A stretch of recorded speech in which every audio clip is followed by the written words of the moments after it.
Okay. All right, I call the December 5th, 2022 special board meeting to order pursuant to Idaho Code Section 33506 and 33510. Can the clerk determine if a quorum is present? There are 4 trustees in attendance and a quorum is present. All right, thank you. And so we will move on to our first discussion item, which is the interview. And so welcome, all of you. And as you see by the sheet in front of you, and I'm saying it for the cameras, we have the order of questions here. And how this will work is we'll have our questions and we'll ask each of you the same question. And then we mix up the order so that it evens out and is fair for the next question and so forth on that. And I just wanted to state why we're doing this. So Idaho Code 33504 deals with the appointment of a trustee for various reasons. One of them is resigning of a trustee, which Carolyn Schumacher has resigned. And so we have a certain amount of time in order to do it. 90 days after she announces it, 30 days when she actually is gone to do it. And so we're trying to get it done as quickly as possible before our next board meeting, because once we get into the new year, then it starts putting more pressure on us to hurry it up. And so how this works is it is an open meeting. However, any public, which we do not have here today, they could be present to watch us. Of course, they're watching online, but nobody can ask questions or comment except for the board members. And so we will be asking you the questions and then we'll take it from there as part of all of that. Any questions from my fellow board members on that one? I'm not going to read the whole code. It's like a whole page and basically it says just what I just said. All right, so would you like me to start with the first question or? I just want to, can I just say thank you guys? Yes, I mean, thank you. this is really big and it's inspiring to me that there are 5 super qualified, super productive people in our community that want to step up and do this. I know it's not easy to put together the application and it's not easy to put together all the mind space that it takes to go through something like this. So, I mean, all of you guys are really actually super qualified, veterinarian, sociologist, historian, law professor, and a nurse practitioner, I think, and PhD student. So, like, you guys could constitute a equally qualified board as I believe we currently have. So thanks, and just realize it's great. It's inspiring to do this, and actually, like, seeing you guys do this inspires me to move forward with this. So the bad news is we can only pick one of you, but the good news is that 4 of you go home without a volunteer Position. Yes, a volunteer position. It is a bit of work and it is, a fully unpaid position. So. Anyway, thanks. Thank you. All right, so I'll start off with the first question, if that's all right with everybody. All right, so Galen, you're up first. Yes. What do you see as the board's roles and responsibilities? And of these responsibilities, what do you think is the highest priority?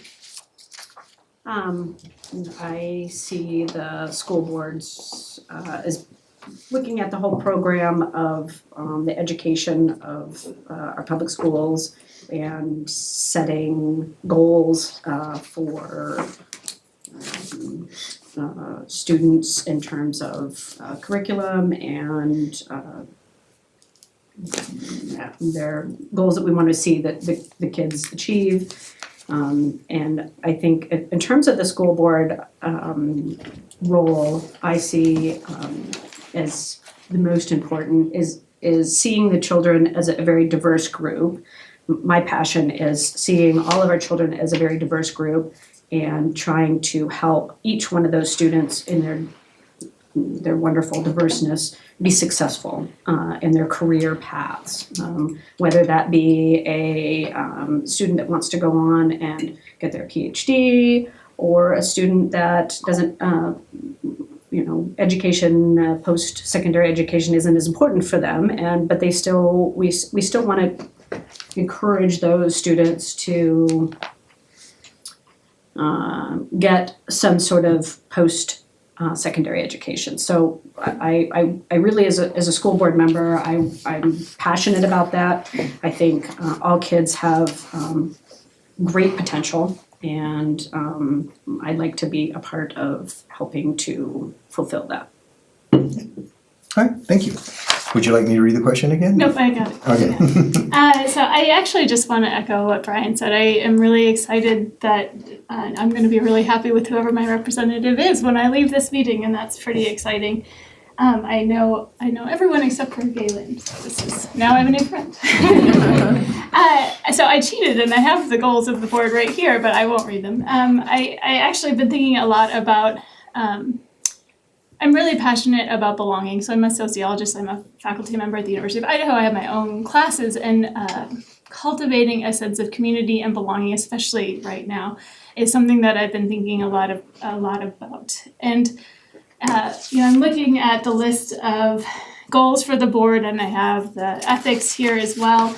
And I've been thinking a lot about and emotional health and well-being in the classroom, and how part of that work is something that happens beyond the classroom, right?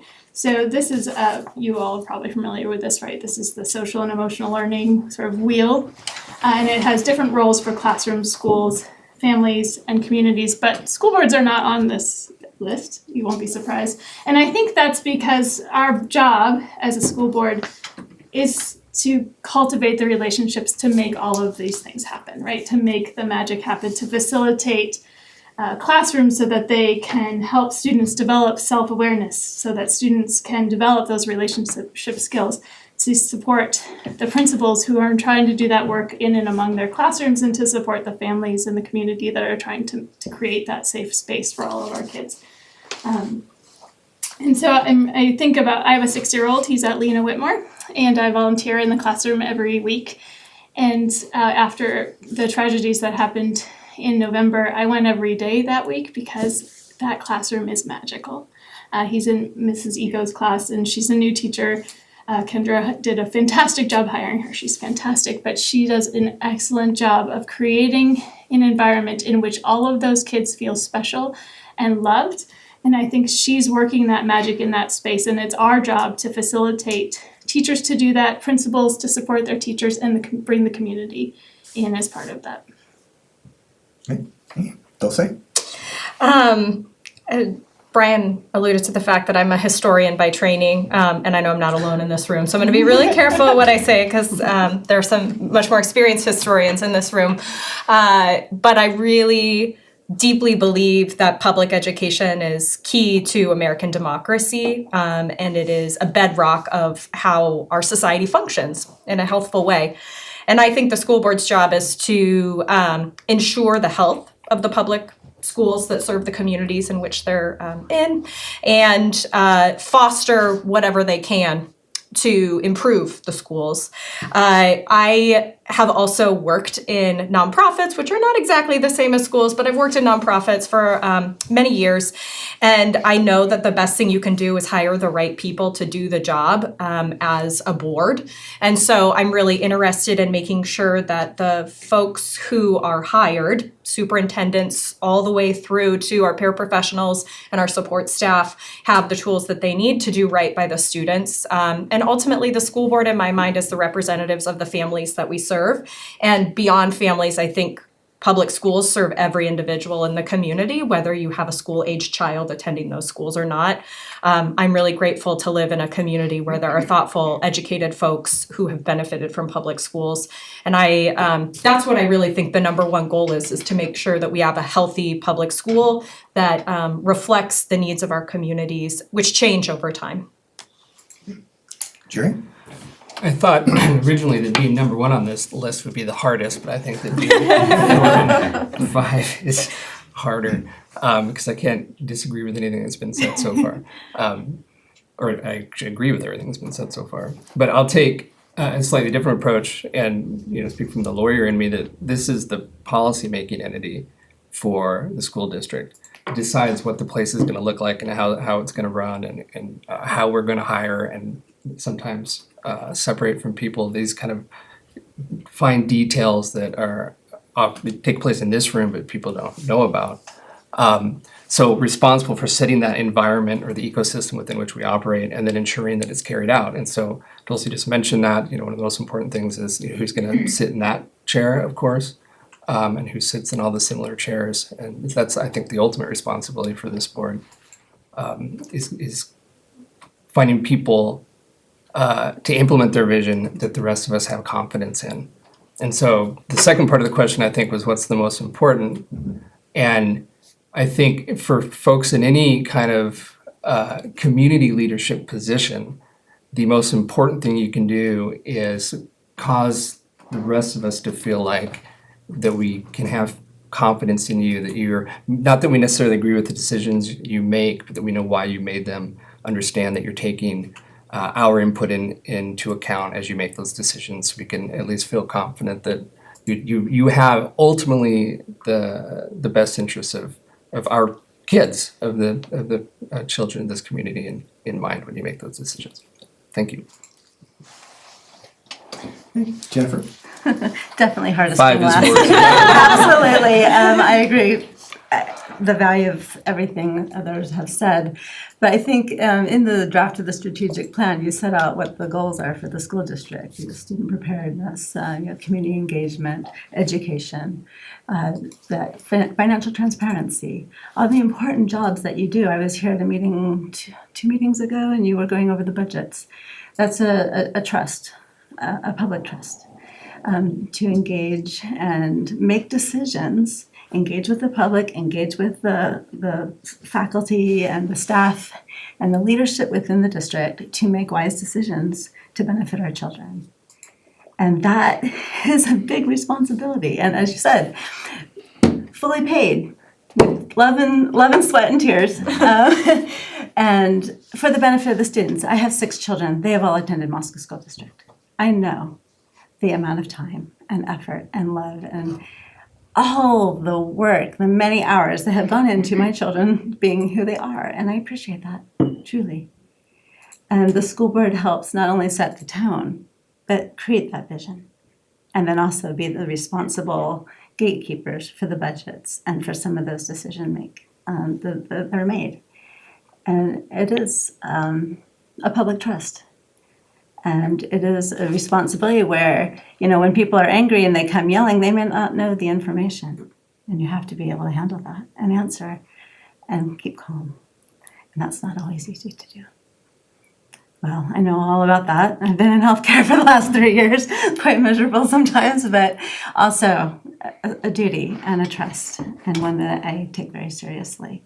And I do appreciate for all the effort, all the work that all of you have put in, because I know the last few years have been very difficult for you all as well. Okay, thank you. So you want to take the next one, Jim? Sure. And Jennifer gets to start on that one. So. So she does. All right. So the second question is, what attributes do you feel are valuable for a successful school board member? Well, I think being able to talk with people and be a good communicator and being able to listen. A lot of what you need to do and what I think anyone in decision-making positions needs to be able to do is to listen. Because if you can't gather data, if you can't listen to the stakeholders, if you can't understand what the problem is or what the possible solutions are, and if you're not good at finding creating solutions and being flexible, you will not succeed. You will not be able to take $1 and stretch it into 10 or 20, depending on how the case may be. And so that adaptability, that flexibility, that willingness to learn, that curiosity. What other solutions have been tried? What's the data show? What works? How might that work for us? And then being able to apply it, that critical reasoning, and really the love of the kids and the ability to talk to people from all backgrounds. I think that's what's needed. I think that we need more communication in our community and generating that sense of this is, like we said, a public trust. it's a solemn and important responsibility. And one that, going back to what some prior comments were, public education was not something that was appreciated before America was founded. It was founded on the idea that you don't have to be rich to be educated, that everyone not only has the right, but the public has the obligation to support that. And so that is my perspective on it. Thank you. So now it's Galen's turn. Can you repeat the question one more time? It was- I certainly can. So what attributes do you feel are valuable for a successful school board member? I would agree wholeheartedly with what Jennifer said. Communication, it is the utmost important, and I can say that from just personal experience, being a veterinarian for 20 years. I've had many clients come through my door, and you can be the best veterinarian in the whole world, and if you cannot communicate, they will not come back to you. They will not bring their animals, their loved ones back to you.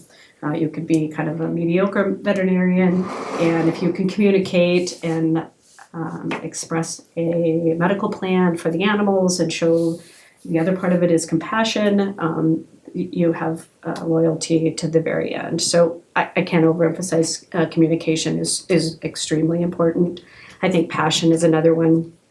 I think we're all, again, here very passionate about wanting to be on the school board because we have some vested interest in either our children or wanting to help the community.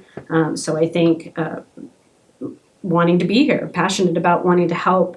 Again, I'm a little bit more of an outsider, I believe, because I'm not in the school system, but I am passionate about bringing what I have, my own passion, to the school board. And that, again, I'll go back to, I think that there's a future for every child, whether they come from a rural, a suburban, an urban environment here. Our jobs as parents, as school board members, as educational people, is to help bring those children to fruition because they're our future. That is our future of our society, and if we do not vest in the success of these kids, then we have no future for our community, for our country, etc. And support. I'm a big advocate of supporting each other, and again, everybody's going to be having different views, and supporting different views is great. It's good to agree to disagree, and bringing your own personal history with you to help kind of mold, again, a very diverse community. So that's my communication, passion, and support. Well, thank you.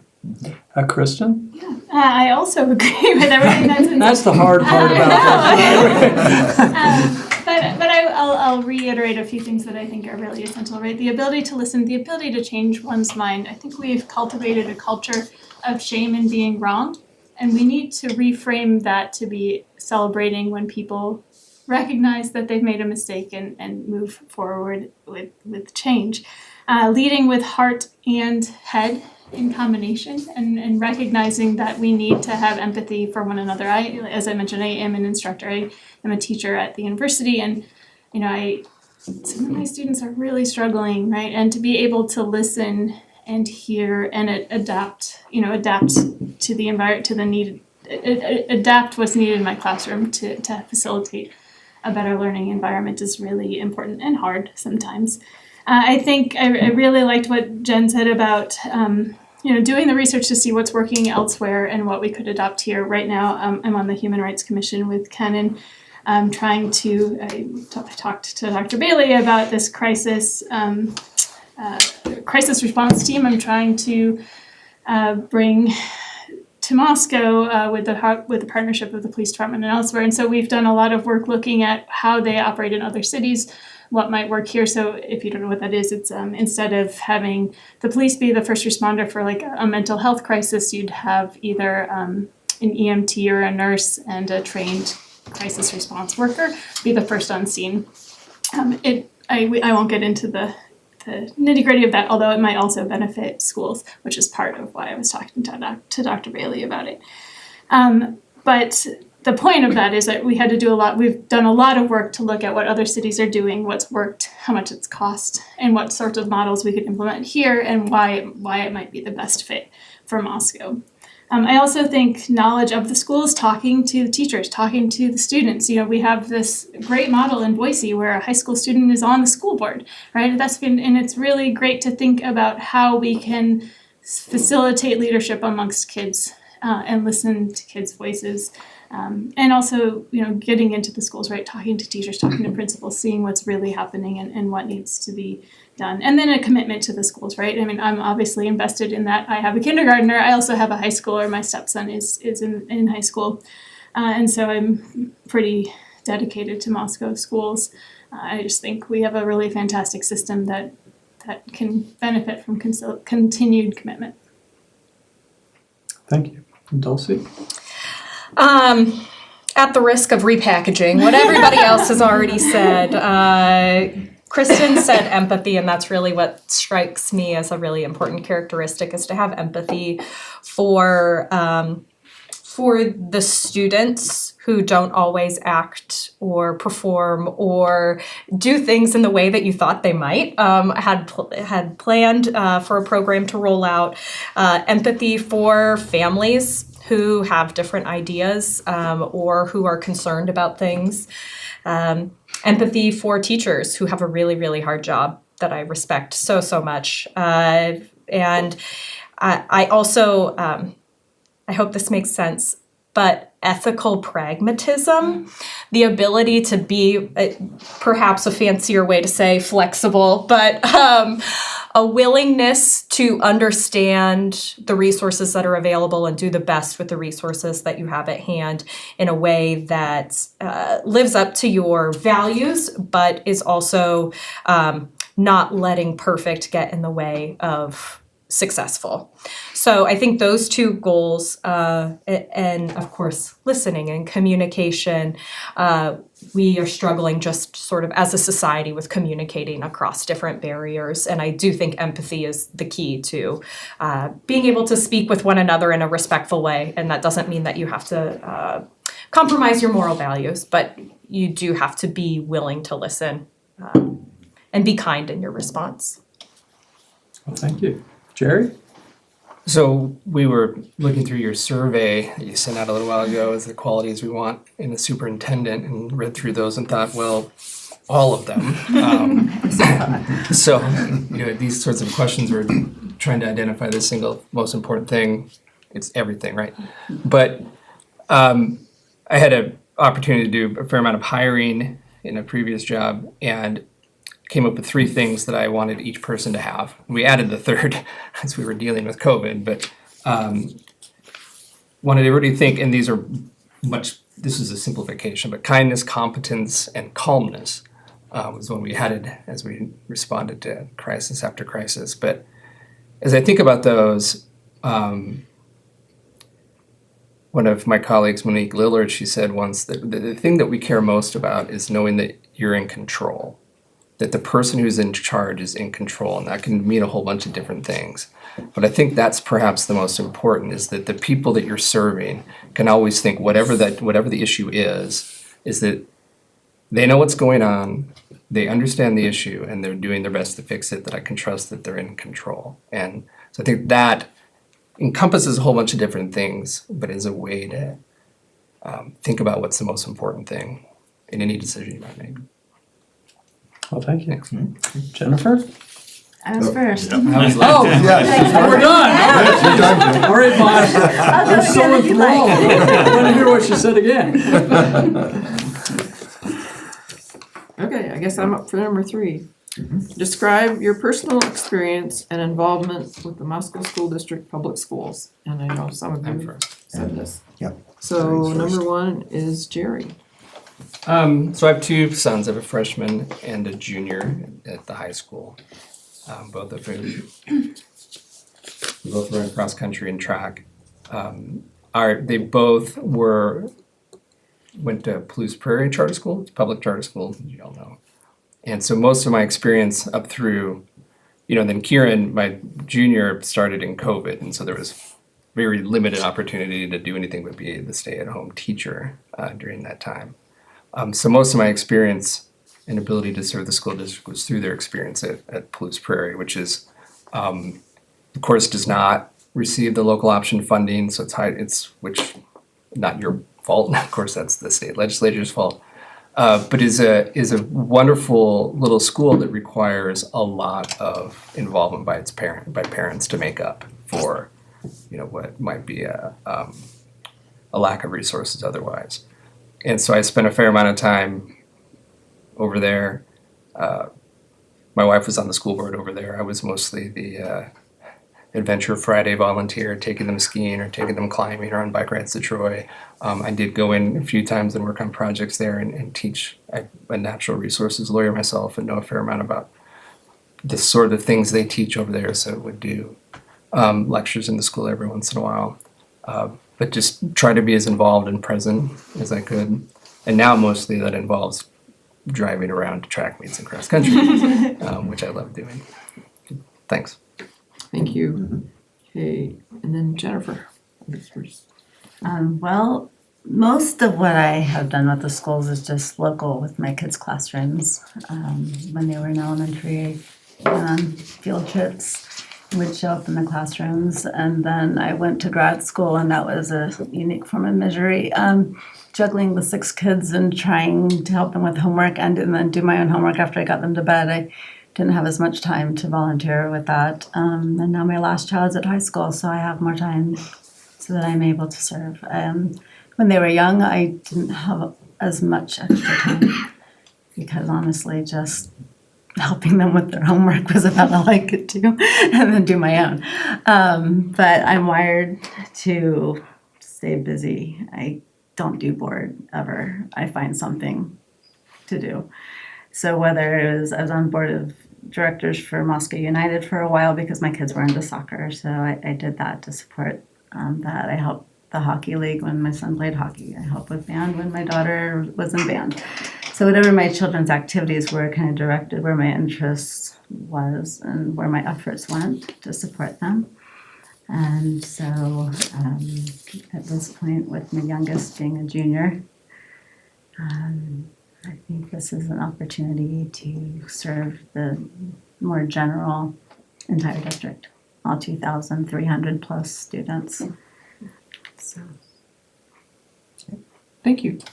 Galen? So I'll go through a little history of where my children's experiences were, which also reflects my experiences, is that my kids were a little bit of hybrids. So K through 6, my children were at St. Mary's. My son and daughter are about 18 months apart, and at St. Mary's I would help with activities for field trips and sports activities, but again, as a full-time veterinarian, it was difficult to do a whole lot of volunteering in their classrooms and stuff like that. So at 6th grade, we moved the kids over to Moscow School District, and so they both started in middle school there. And again, my experiences, I did not volunteer in the classrooms. Again, very full professional position that my support to my children was helping them until 10 o'clock every night, working on math and English papers, and our table at home has little math problems, embedded in the table. And then as we moved into high school, again, we participated in a lot of sports activities, but my kids got involved with FFA. So the FFA program just came on here 3 years ago, and my son was the president, and my daughter is also an officer, and have helped a little bit more as they've gotten older in terms of activities with the FFA. And then with Mrs. Sharp, we're trying to potentially come up with a veterinary science program. And I would help with that, developing the known curriculum for students that are interested in that. So hands-on with the school district, not so much, but again, peripherally, very involved with my children. So I already mentioned that I volunteer in my son's kindergarten classroom every week, and it's just delightful. And I also just got my name badge to be a substitute teacher when UI is not open and the public schools are. So I'm looking forward to filling May with a lot of substitute teaching. But I also have gotten to do a few other kind of fun projects with high schoolers. I've done 3 ELI projects, the extended learning projects with the high school students that Carly Bean runs. And I also, through my job at the university, have organized these high school field days. So we bring students from Moscow High School, we've brought them 3 times to campus, and we have them run through this sort of mini college classes to see what college is like. There are specifically in my department, so sociology, anthropology, and criminology. Last year we expanded it. We brought Paradise Creek Regional High School as well, and then some of the neighboring schools. And I've also gotten to go to Paradise Creek Regional High School for some sort of college conversational classes. I've just gone in with Brian Doolin at UI, who used to run the TRIO program, and we've just sort of talked to students about what college would be, what college can be like if you've had some setbacks before, and what that application process is like. So Brian Smith welcomed us to come and chat with students, and it's really great. That's another really magical place that we have in Moscow. We're really lucky. So that's been the bulk of my work in the public school system. Thank you. Dulcie? Professionally, I've had some opportunities to interface with the Moscow School District. In my previous job with a nonprofit, I worked with both elementary educators and some high school educators to do field trips or to do in-class visits, talking about what does community mean and what has historically been community in Moscow, or doing downtown walking tours for some high school history classes. I worked right in the center of town, so it was very convenient to meet up with high school students and do some walking around, which was really wonderful to just work with educators who were so interested in bringing in some sort of local history to their classrooms. And I really think it's important as a history educator for kids to understand that history is happening all around them and in their own communities, and it's not just something that happened in Philadelphia in the 1700s, that history is happening all the time around us. I also I have quite a few friends who are educators in the school system, so I'm able to understand some of the challenges that they're facing, certainly ask a lot of questions. And a couple of years ago, I ran for office, which really gave me an opportunity to learn a lot about property taxes and how those interface with the school district, which was really interesting. And I never knew I would know so much about property taxes, but I'm very happy that I do. And sort of my personal connection to the school district is up and coming. I have a 2-year-old who we're really excited is in the Lena district, so we'll be sending him off to Lena in a few years. We'll have to decide whether he's the youngest or the oldest, and there's lots of fraught decisions around that. But for the time being, I am also very involved with my son's preschool. He goes to Moscow Day School, and it's just so magical to see how influential that experience is for him, and I know it continues, but I am getting a little bit of a taste of sort of that work. Thank you. Okay. Great. All right, and Dulce, you All right, are well, up first. first. And so, All right. and now we get into the second dimension of the ways in which this is awkward, because you're not only repeating each other, but you might feel like the questions lend themselves to repeating yourself. So anyway, but with that in mind, do you feel you have the ability to listen objectively to those with concerns, yet make a decision that you feel is in the best interest of the district? Elaborate.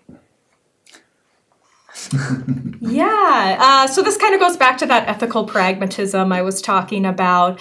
I have learned a lot, and to be quite candid, running for office was a really big opportunity for me to learn how to listen to people that I might at first think, I don't know that we have a lot in common, and it turned out I had more in common with most people than I would have suspected, and going to somebody's door is a really great place to have that conversation. But I've also had conversations with folks in grocery stores and on the corner by the mailbox. So I really appreciate the chance to have human connection with individuals. There are a lot of very strong feelings about public education right now, and sometimes it surprises me. I think when I look back at my time in the public education system as a student myself, and the way my parents sort of spoke about it around me, it feels like it was a different era. But every concern comes from a well-meaning place, and trying to understand where that concern is, whether it's fear of change or it is the unknown or it's a legitimate disagreement that needs to be hashed out. I'm really interested in trying to find common ground. I really like consensus. I've taken these tests where it's like, do you think everybody should get exactly what they want, or is it better if everybody gives up a little bit of something to arrive at a middle ground? And I'm very much a middle ground sort of person, to try to find the thing that works the best for the most people. That being said, there are laws that dictate how school boards operate. The legislature has a thing or two to say about how schools operate. And so doing what is best entails both understanding the laws and understanding sort of the values held widely by our community. People can be very adamant about their position on something. And it can be easy to try to please people in the moment by changing something or changing another thing, but trying to have a holistic view of where the school is going, the school district is going, would be really important. So that was an extremely long way to say, yes, I think I could listen to people empathetically, but still make well-reasoned judgment. Jerry, are you up next? You need a repeat of the question or no? Yeah, go ahead and repeat it. Yeah, do you feel that you have the ability to listen objectively to those with concerns, yet make the decision that you feel is in the best interest of the entire district? And explain. Yes, I do. So I spent 3 years as the dean of the College of Law at the University of Idaho, and I entered that at a pretty difficult time. It had been an unexpected transition, so I stepped in when I wasn't expecting, and nobody was expecting that person to have to step up. And then we were hit with over 2 years, $1 million in budget cuts. COVID hit, law school in Boise closed. So there's all of this kind of chaos that is happening at this time. And our college has a really focused alumni base and a bunch of different constituencies that are different than other colleges on campus. And so there's, you have the 30 to 35 lawyers that are your faculty, that's one constituency, and I can't even tell you what that's like, meetings like that. And then, of course, the broader university, our alums, the court system, there's all these different constituencies that all have an opinion about how you run a place, particularly when you're trying to make significant budget cuts. And not everything went perfectly in all of that, but we were the only unit on campus who managed our budget cuts without any involuntary separations.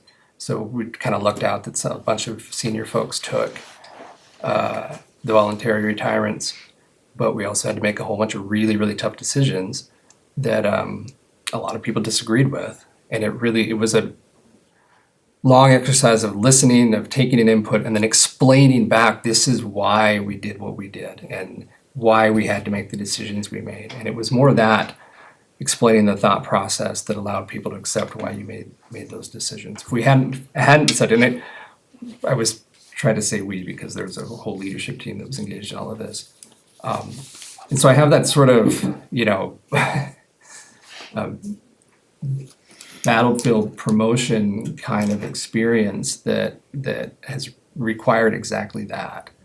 And as we set us up into a position because of the difficult decisions we made, that then as our finances improved, everything was in a great spot. We were able to actually move into a new building in Boise right as I left that secured us there for another probably 30 years. able to expand our scholarship budget significantly because of all those difficult decisions. And so you're making tough decisions, but the goal the whole time was no impact on the students, expand scholarship budgets as much as possible, and we were able to do that. Thanks. Thanks. Jennifer, a repeat? No, I'm good, thanks. This is what I do every day. I have people come, they tell me their symptoms, I diagnose what's going on, and then we talk about what's needed. And I'm very much about evidence-based practice. I look at the evidence, there's best practices, and in education it's the same thing. There's lots of data out there, but nobody has time to read all the data for everything. But that's why people come, and sometimes they don't understand, and they think that one thing is the cause of something, or that their view is the only view. And so learning how that active communication, we talked about this before, but that communication piece is so crucial. And so whenever these decisions are made, they're always made with lots of information coming in that the general public may or may not be aware of. And so part of it is sharing some of that information if you're able to, and explaining it in a way that helps change and modify the perceptions, because then they understand that you've really, really researched this, that you've looked at some of the background, and that you're also hearing their concerns. And a lot of things are just simple miscommunication. I heard a story of a woman who came in very, very angry into the middle school. She was furious because she did not want her son going to the celibacy club at the middle school. And the staff had no idea what she was talking about. But her son had come home and said he wanted to join the celibacy club Wednesday afternoons, and they can meet in the woods. And she was furious about it. And she was ranting, I guess, to some of the staff because she was so upset. And this lovely receptionist at the middle school finally realized, she goes, we have a sawdust club that meets on Wednesday in the wood shop. Is that what your son meant? And so all of a sudden, it defused the situation. She listened so that she understood that there was a big miscommunication going on. Huge. Very fundamentally large, that couldn't even be overlooked. And as soon as the mom understood that her son had misunderstood what this was, that it was something that was innocent, sponsored by the school, and not something weird going on, all of a sudden she's like, oh, yes, that's fine, thank you. And I hope that secretary got a big hug and a raise because she handled a really difficult situation with grace and with charity and with compassion, and defused it right from the get-go because she just listened with her heart and understood where the miscommunication occurred. Instead of reacting and emotionally and angrily, she responded calmly and with kindness. And I think so many of the problems that we have are because people react first, think maybe later, if they think about it. And what we really need is people who are able to listen, think about it, critically examine it, and then have a conversation. And when we have those conversations, we can usually diffuse the problem, or at least come to a point where it's that I hear what you're saying, I am constrained by these other factors, or other factors that I am not at liberty to discuss, but I will keep your concerns in mind as we move forward. Thank you for sharing. And then people know that they're being heard. And when people know that they're being heard, they usually become partners, especially if they're invited to become such. And that's part of what you and all the educators in Musk School District can do. And the first part of the question is very easy. Yes. Could you repeat the second part? So I can... Yeah, so do you feel you have the ability to listen objectively to those with concerns, yet make a decision that you feel is in the best interest of the district? And if you can elaborate on examples. Okay, perfect. So my current position right now, I am Assistant Director of Clinical Services for the Research and Teaching Animals at WSU. And every day is listening objectively to not only the researchers' needs, but also regulatory needs. So every animal that is used for research and teaching has an enormous amount of regulatory burden with those animals. And my job is to help researchers in teaching achieve their goals. So we're there to teach the students with the animals, but we can only do certain things with the animals that is extremely regulated. So I am able to listen objectively to the needs of our researchers, our students, and our regulatory arms, and help make the right decisions for all parties. So all parties would be what the goals are for teaching these students, the animals' needs, and also our regulatory needs. So every day I deal with that. And I feel very confident of my skills of being able to objectively listen.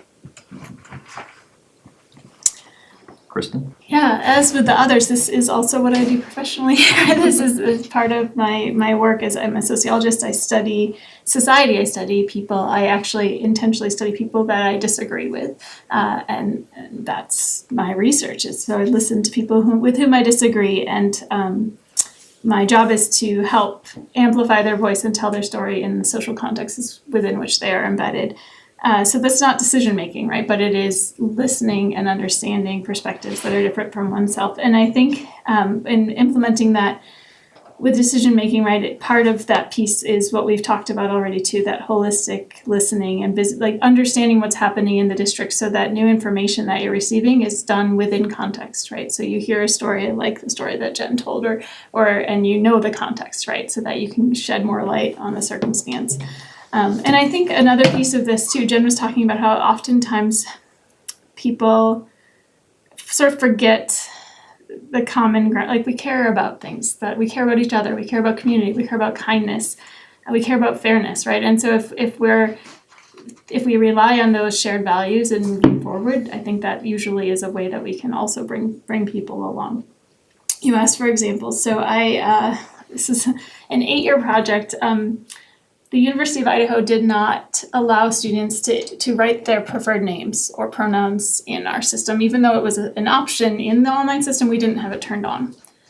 And this was causing a lot of problems for students. You know, in the board goals, it talks a lot about emotional well-being. So imagine being called the wrong name for your entire college career, right? It was causing, and a lot of well-intentioned people were doing really hurtful things to students, like having them present to their class and having the wrong name on the board, right? Things like that. So people were getting hurt by this. It took us 8 years to get the university to change that policy. And it was exactly a system of what you describe in this question, right? We had to listen to the concerns of the registrar's office, of the different bureaucratic pieces of the institution in order to understand what the obstacles were that they needed to overcome in order to implement the system that was going to benefit everybody. Well, I mean, not hurt people who it didn't apply to, right? But certainly create a better climate in campus community. And we did it. It took 8 years, and we did it. There's still some challenges. Diplomas would be one place that we're still trying to figure out the details, but I've only heard positive things from people, even all the people that were opposed to it as we were trying to do it.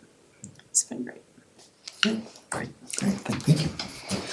All right, so I am up, and Kristen, you're going to start now, finished. So how do you see your relationship with the superintendent, other school district staff, and the community? Good question. So 3 parts. Yeah. Can I ask a clarifying question to Yeah. make sure that Yeah. you mean as a member of the board? As a member of the board, Okay. yes, as a member of the board, how do you see your relationship with the superintendent, the school district staff, so that's everybody in the school district, and the community? Yeah, so I think that kind of actually goes back to the first question. As Brian mentioned, we might be repeating ourselves. So I was talking about social emotional learning and how perhaps one of the roles for the school board is to facilitate connections, right, between the different pieces of our school district. So I think, you know, one of our top jobs is to be listeners, right? To go into schools, to be working in the schools, to be talking to teachers, to be talking to staff, to be talking with students, right? And to understand the concerns and the struggles that people are having in those spaces, as well as amongst the broader community. A few of the folks here don't have kids in the school district, but they're part of our community, they're part of our school community. And so having those conversations with people outside as well, in order to have, you know, a robust, healthy community, we need to be, right, a community, and that involves listening, communicating, talking. So I guess so to answer the question succinctly, right? I see us both as listeners and voices in those relationships. Dulce? Do you want me to repeat it or? I think I can remember it. So I would say it's 3 parts and I have 3 answers. So the first would be, what is the school board's relationship with the superintendent? And I think that's a teammate relationship. I think that you are working in tandem with the superintendent to ensure that the school district is healthy, that it is meeting its obligations, that it is setting goals for itself, and that it is not a boss-employee relationship. It is a teammate sort of relationship. And this is sort of a funny example, but I am on the board for the Moscow Food Co-op. And just because somebody tells me they don't like the cookies that are in the bakery doesn't mean I can go to the general manager and say, what's the deal with the cookies, you know? It's like, if you hear something, you can't just, likely many of you have Dr. Bailey's phone number, but you probably shouldn't text him when you say, gosh, the sidewalk's not shoveled or something like that. It's, I think, understanding the appropriateness of that relationship and what works there. When it comes to staff, I think being good cheerleaders for the staff of the school. Of course, the school board is in charge of the overall success of the school district, but I think that we should be really enthusiastic supporters of the staff that work within the schools so hard every day. And then within the community, there's a reason that the 5 of us could apply for this open position, because we live in the appropriate district. So we are meant to be representatives of a region, and while that doesn't make it's not that our zone 3 has drastically different needs than any of the other zones, but it does mean that we should be connecting with those folks that are in our community and being present at community events or taking the opportunity to walk around in the neighborhood and introduce yourself to folks and let them know that you're a resource to talk with. But being a sort of personal face-to-face connection, to me, is a really exciting opportunity of being on the school board and having that chance to then come to school board meetings and express things that you've heard. And again, it's not, hey, the cookie flavor needs to change, but it is, I'm hearing some general interest in this potential topic where I hear this concern from a few of my neighbors, but I'd like to bring it up. So I'm gonna agree with almost everything Dulce just said, but with one difference is, on the first part, you are the superintendent's boss, the board is the superintendent's boss, and ultimately might have to terminate that relationship at some point. And I think it's critical to always keep that in mind, not as, threat, not that kind of thing, but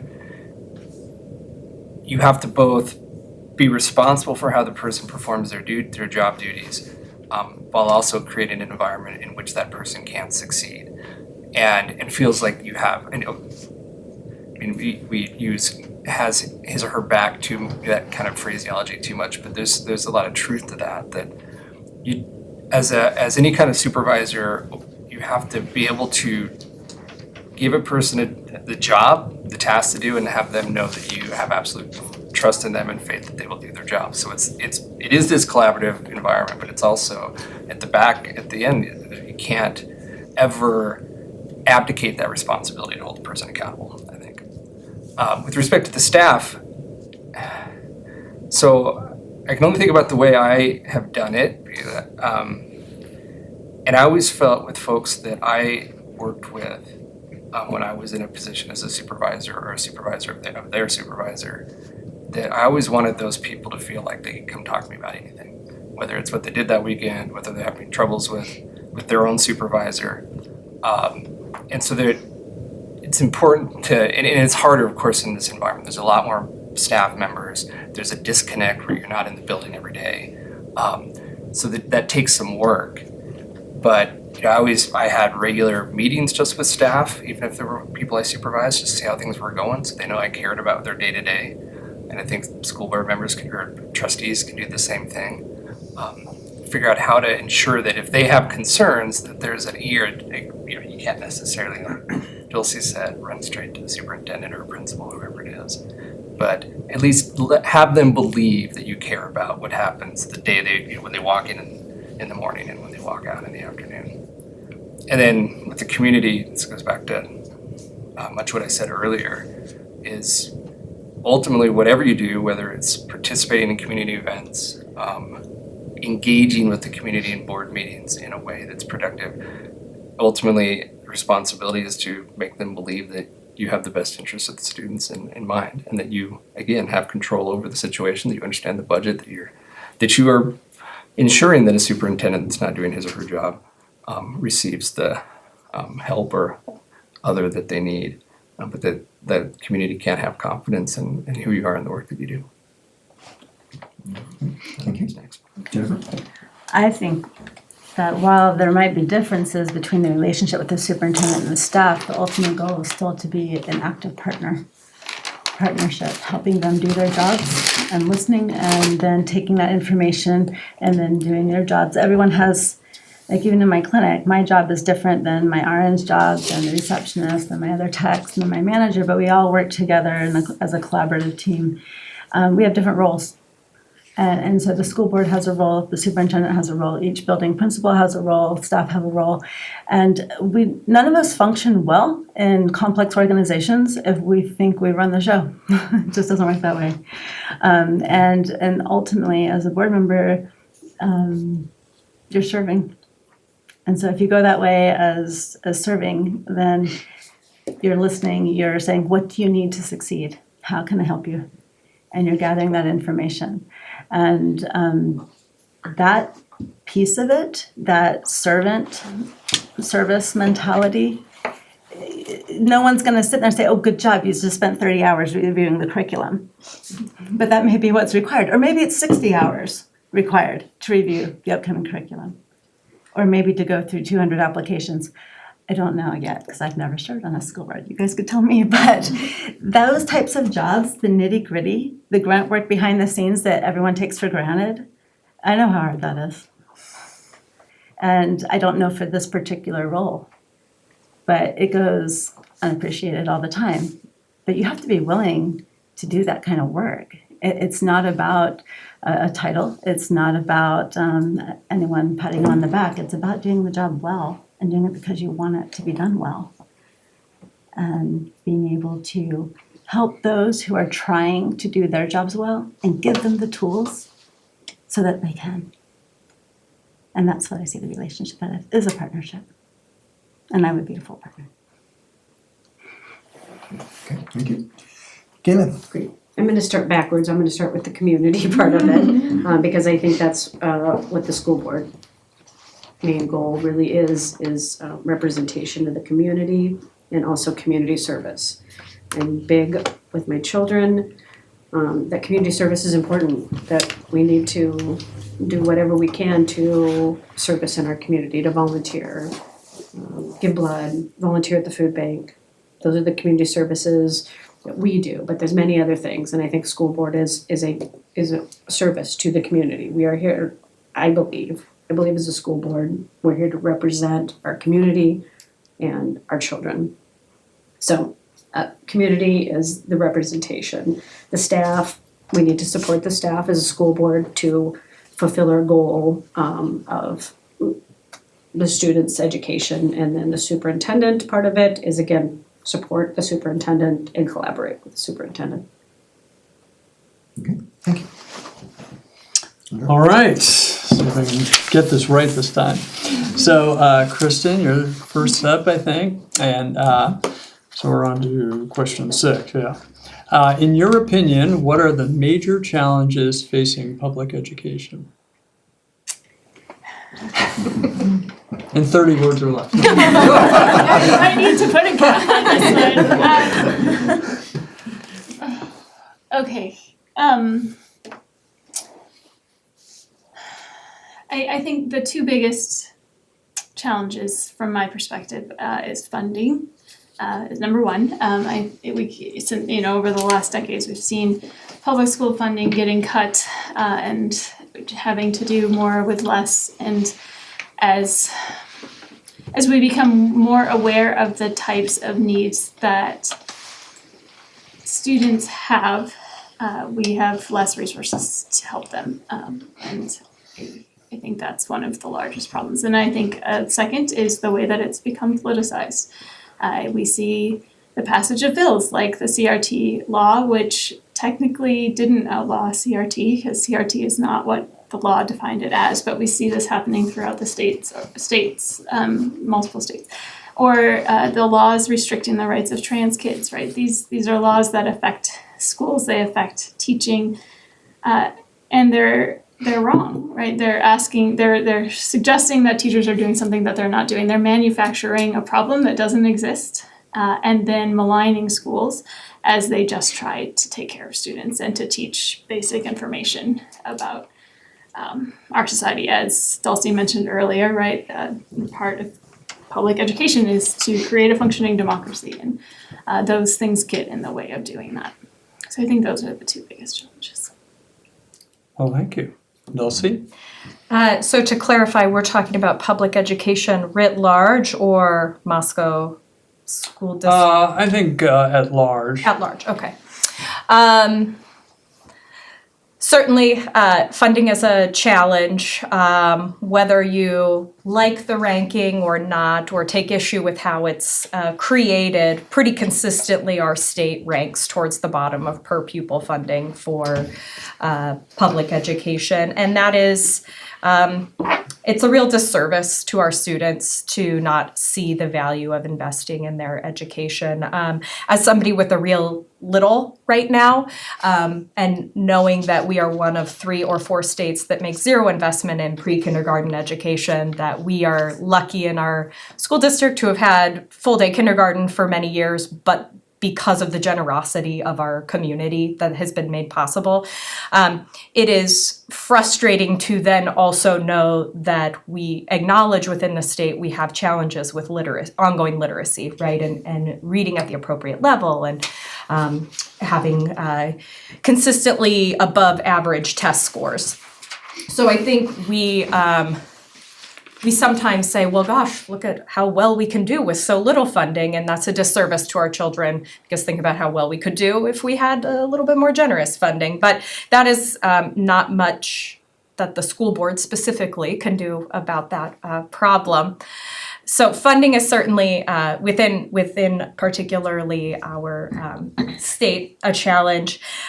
Teacher retention is really alarming. I think I saw something that nearly 1,000 teachers short in the state of Idaho this past year, just unfilled positions.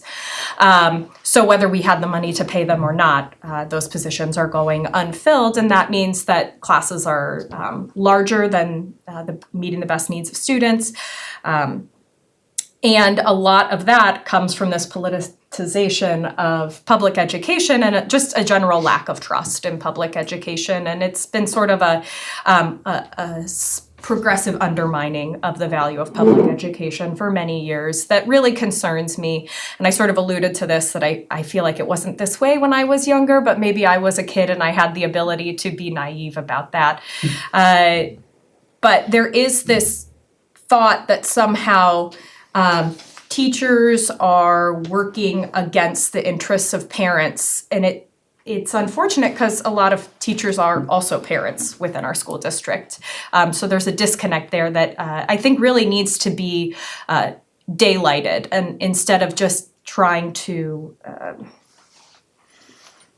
we need to address the elephant in the room, and that is that people do not trust public education. Not everybody, but a vocal minority does not trust public education for a variety of reasons that are homegrown, but also manufactured and imported from other places. And to me, that is the scariest challenge.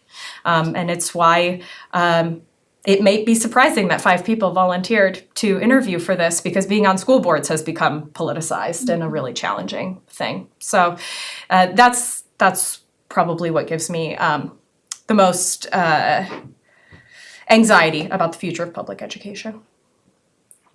Well, thank you. Jared?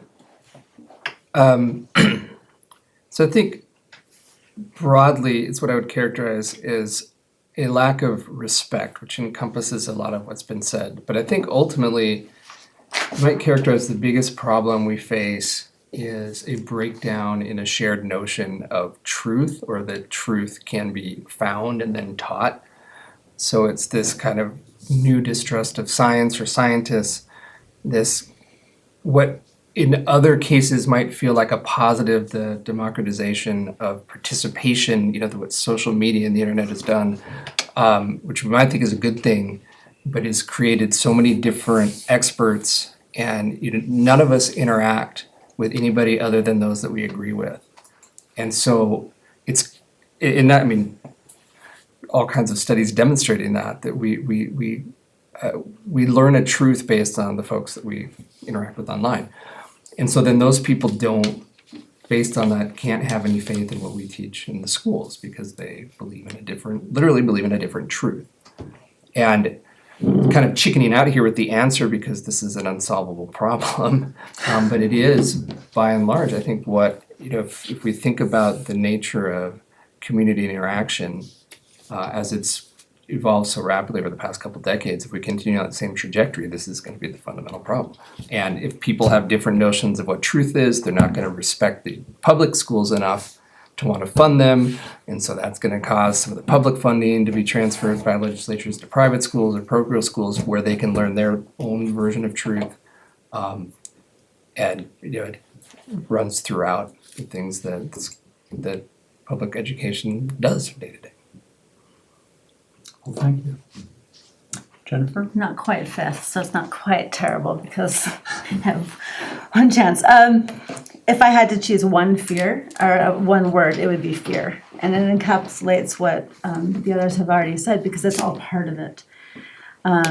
People fear the loss of control. They fear too much control. They fear too much money being spent. They fear violence. They fear drugs. There are a lot of things that are dangerous and threats to public education. There are. Right now we're in a community that's still in crisis over a very terrifying event that has instilled fear. And so the rhetoric of fear is powerful. People will make decisions, fear-based decisions, that are irrational, and you cannot dissuade them from a course of action based on fear. So if we want to instill trust, if we want to create that sense of community, if we want to stop the polarization and bring people back to a belief in and trust for public education, then we have to actually reach out into the community. And that is what I know many, like what you were trying to do for the superintendent, and start that dialogue. Let's talk. What is academic freedom? It is the ability to talk about different points of view. It is the ability to bring people together who may have different worldviews and different experiences. We are all informed by our experiences. We couldn't be informed any other way. Except when we share them, then we can learn from other people's experiences.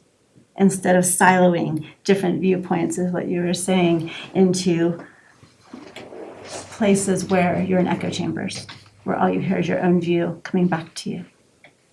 And that's actually what education is. We don't want to teach people what to think. We want to teach people how to think for themselves, and to be able to communicate that, and to be able to bring people together. That's actually what education is teaching people how to think, and how to communicate, and how to share, and how to create a vision so that they're not reacting in fear. They're working towards something positive. That's what we want. Well, thank you. Galen?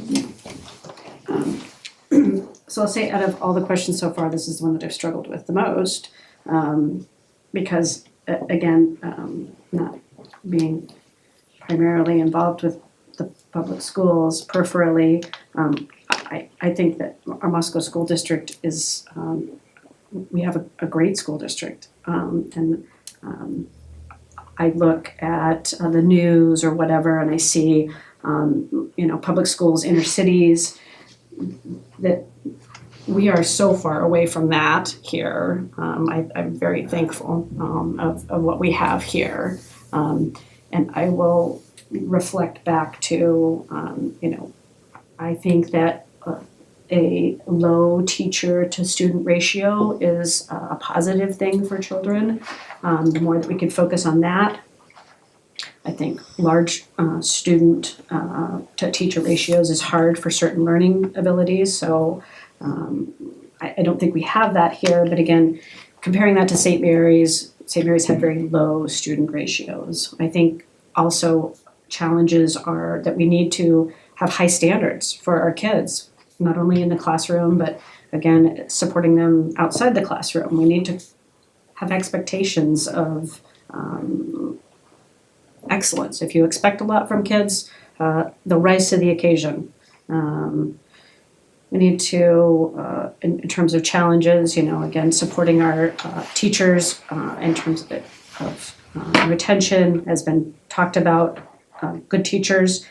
I had great teachers, and the reason why I am here today and doing what I'm doing is because I had great teachers, and they were supported. They were supported by their school board. They were supported by their community. That's what we need to do in terms of challenges is to retain these good teachers. And again, we need to focus on teaching the students. It's, in my mind, it's very straightforward. So that's it. Well, thank you. Okay, question 7, and Dulcie, you're up first, and it's involving our strategic plan, which is something that is required by the legislature, but we're currently updating ours, and with the assistance of community members and district staff, we've just sent out a survey last month. Are you familiar with the process, and how will you support it or govern it? I'm certainly familiar with strategic planning processes. I've gone through that with a variety of organizations, and they all will have a different flavor to them, but the idea is to set ambitious but measurable goals for the school district. I can't say that I'm overly familiar with the stage at which the school board is currently in its strategic plan, but I'm certainly in support of setting those sorts of goals and working incrementally on those. Is it a time-bound strategic plan, like 2 years, 3 years? I think it's 5 years. A 5-year strategic plan. And I think at the last school board meeting that I attended, there was a discussion about that not every plan will start on day one of implementation, that there will be sort of rolling benchmarks for these goals to be met. And certainly I would, in terms of implementation, be in support of making sure that we're holding ourselves accountable, holding the district accountable to meeting those benchmarks. And if it looks like we've not set a goal that is attainable, or we've set a goal that we are already achieving at year 2, reevaluating those goals and understanding how to update them to ensure that we're continuing to move the district forward. Thank you. Excuse me. So I have limited knowledge of what the district's doing right at this moment, or what the legal requirements are. I've engaged in strategic planning at the university, and then I have some academic training in land use planning, and have thought a lot about what planning means and how to do it better.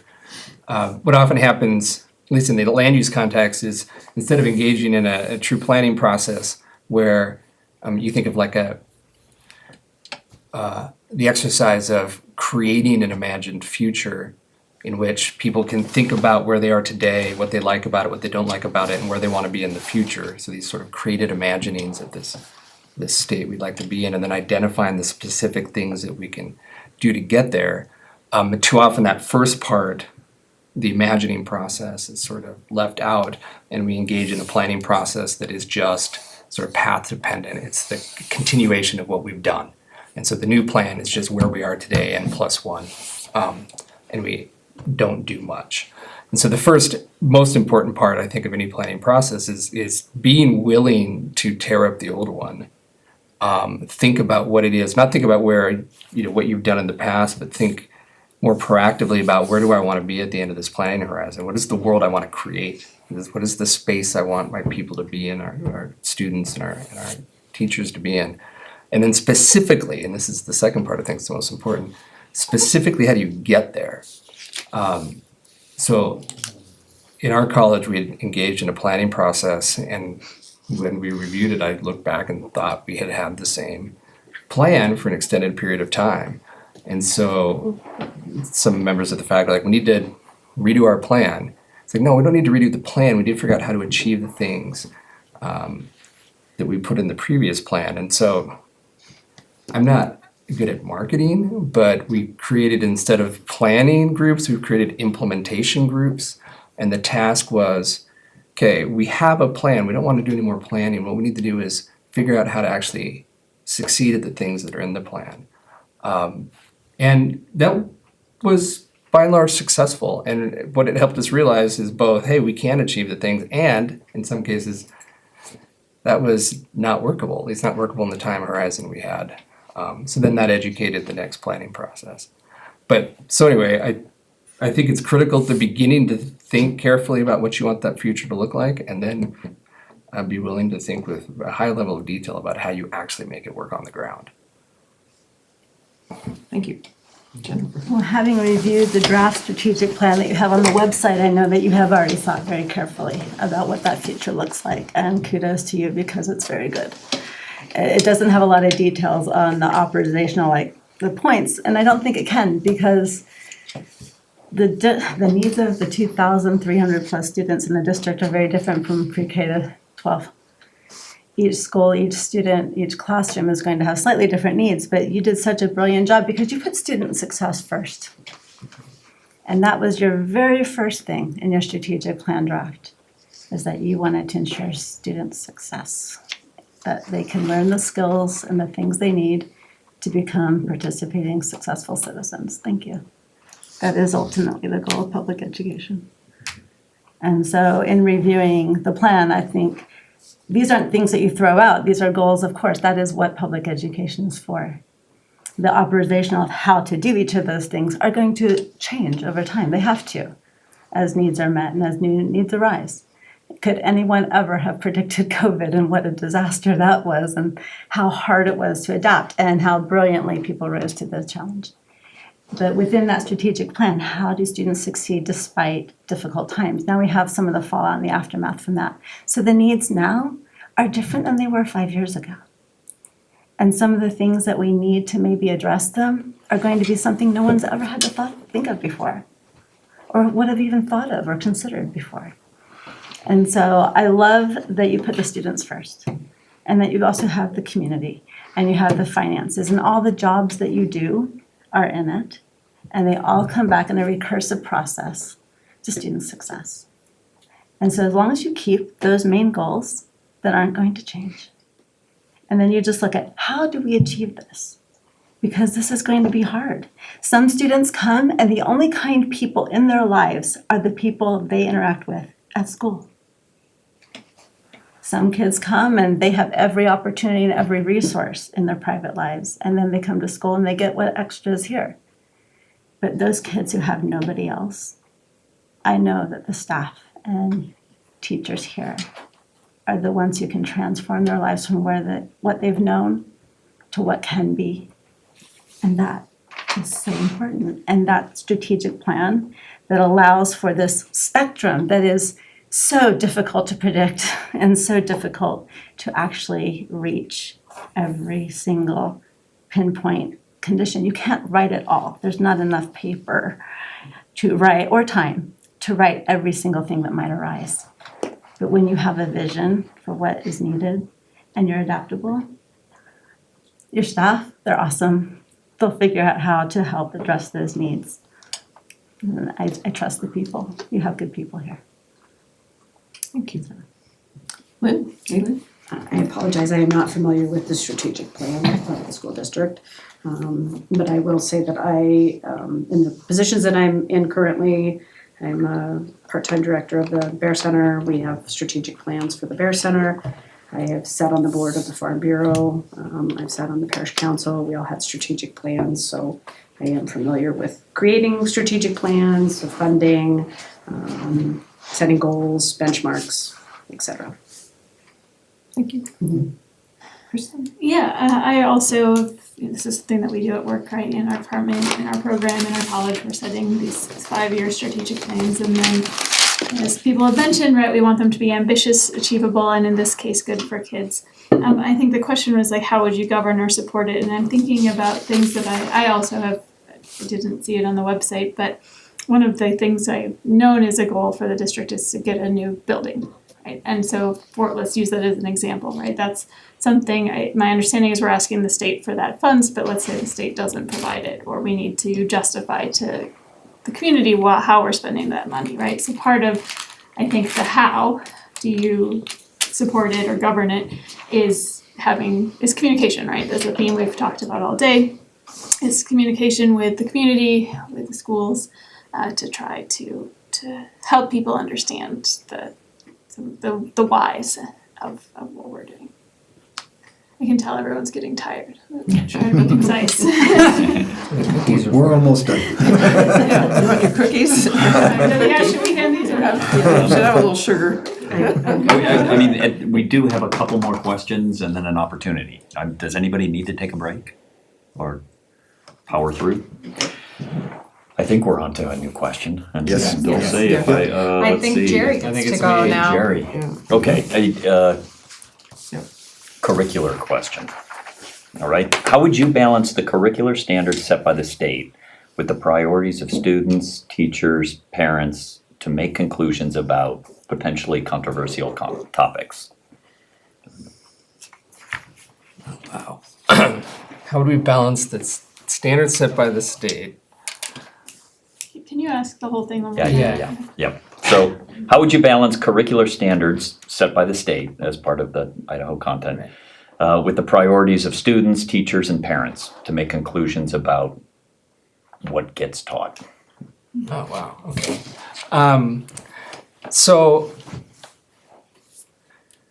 I think that, and maybe skewed by my like N=1 experience with Palouse Prairie, but what the style of teaching they do over there, what really drew us to that institution was the use of the expeditions to place the students sort of on the ground in real situations, but use those, whether it be, so my son wrote a book as a kindergartner about earthworms, but it was really about habitat and ecology and all of the development of the Palouse and how it affected the Palouse great earthworm. But it's a way to take the standards and then be creative about how you implement them in a way that engages students.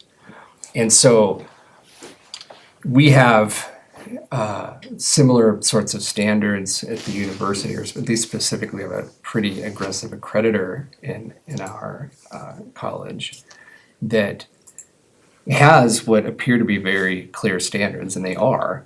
And yet what we try to do at every step is figure out how we can be creative and flexible in meeting those in a variety of different ways so that you can engage students, all of the different ways in which students learn, all of the different interests those students have.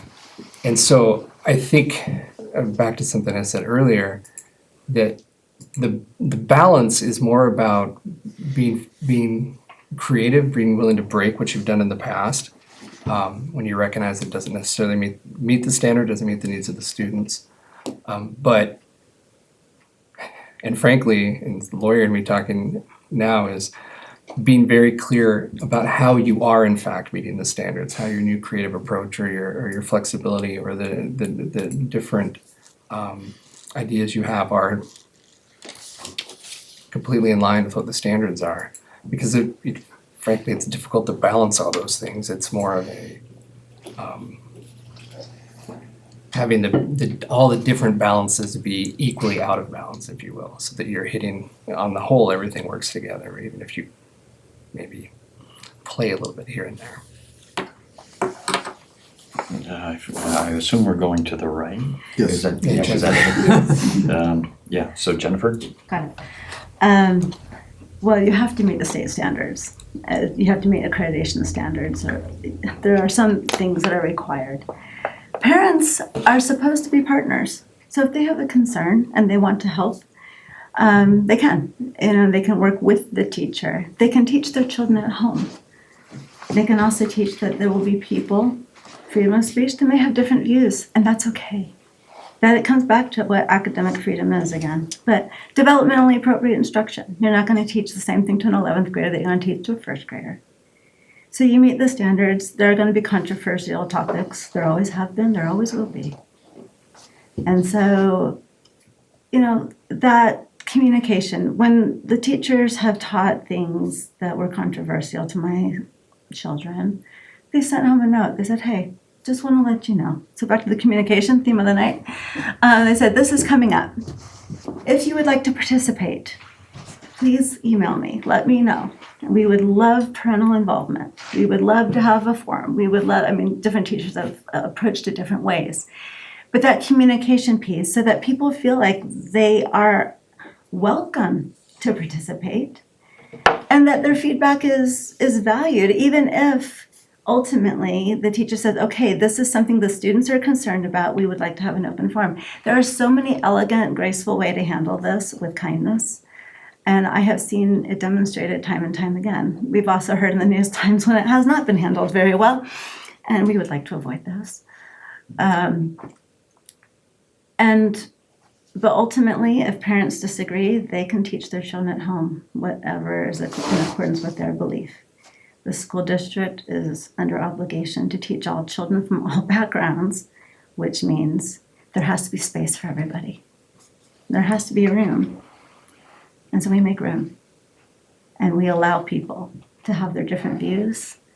And not only allow, but we encourage it. We encourage the sharing of ideas so that all can be elevated, because that's the only way we come to understand one another. So it's not necessarily a problem in many ways. It's desirable to have people with different viewpoints and learn how to deal with complicated considerations in respectful and mature and assertive ways that aren't argumentative or divisive. When we have a calmer, more peaceful society right now, if everyone had that skill set? Well, I think so. Anyhow, thank you.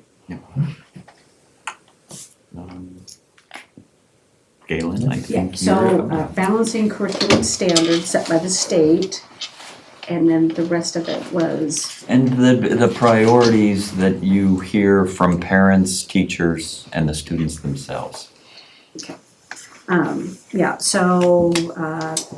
Goes back to communication. Communication is big, that we need to listen to all parties. All children have different learning styles. All families have various values that they hold. And so our job is to listen to the needs of our students, of our families, and balance that with what our goals are, which is teaching the students. Again, talked about setting boundaries and but again, the state sets our curriculum, and our teachers and our school board need to listen to the parents and the students and come to the middle ground for teaching those things. I'll try to be concise. So the most important thing is kids, right? That's the most important thing. It's even the first, it says right on the Board of Trustees Code of Ethics, the educational welfare of children is the board's greatest concern. It also says in the goals that this is a two-way conversation with state legislators, that we are also involved in having conversations with them about the types of standards that they're creating and dictating. And I think going back to what's most important is how it impacts our kids, and how our kids are developing the skills that they need to be full functioning members of a complicated society once they graduate. And assuming that as a board, right, so our job is to facilitate that, even if it means that sometimes we might not agree with the state legislature. It's kind of late, just, I can't even talk anymore. It's like 8:30, it's my bedtime.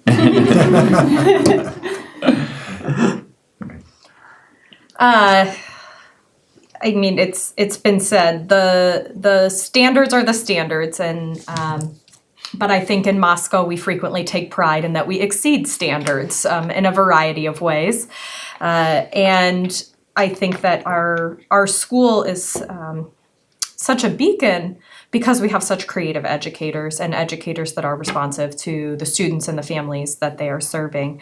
And when it comes to potentially sensitive controversial topics, which was sort of at the heart of this question, I think it's really important to just not let the tail wag the dog on this situation. I think that oftentimes the very controversial things are the concerns of a few. And we can end up being in a pattern of responsiveness and trying to avoid the newspaper or avoid conflict or trying to remove any opportunity for one person to be upset about something, and that can often be to the detriment of a larger population of students and families.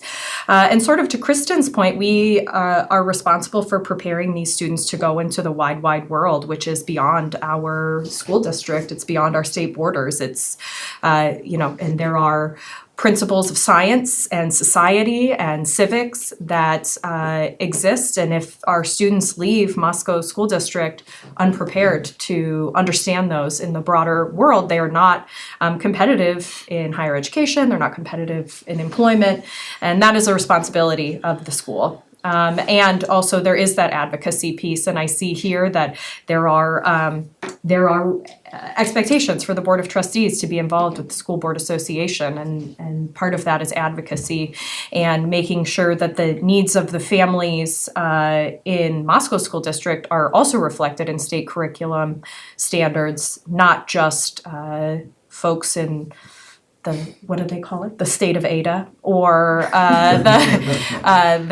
or other parts of the state.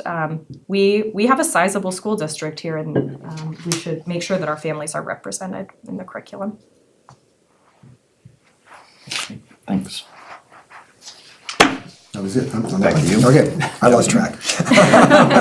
All right, so we're on 9, and so Jennifer, we're back to you with starting. And this one's, in a way, an easier question, because it's kind of a wrap-up question, but it's to get to know you just a little bit more, I think.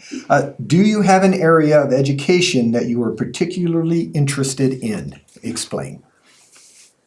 Well, my first bachelor's degree was in science education for secondary education. And then I went on to healthcare, and as a nurse practitioner, I'm fascinated by all things related to health and biology that is behind it. And I think that there's been a wonderful opportunity to create learning experiences. From epidemiology to microbiology to virology, to pick one, pick an ology.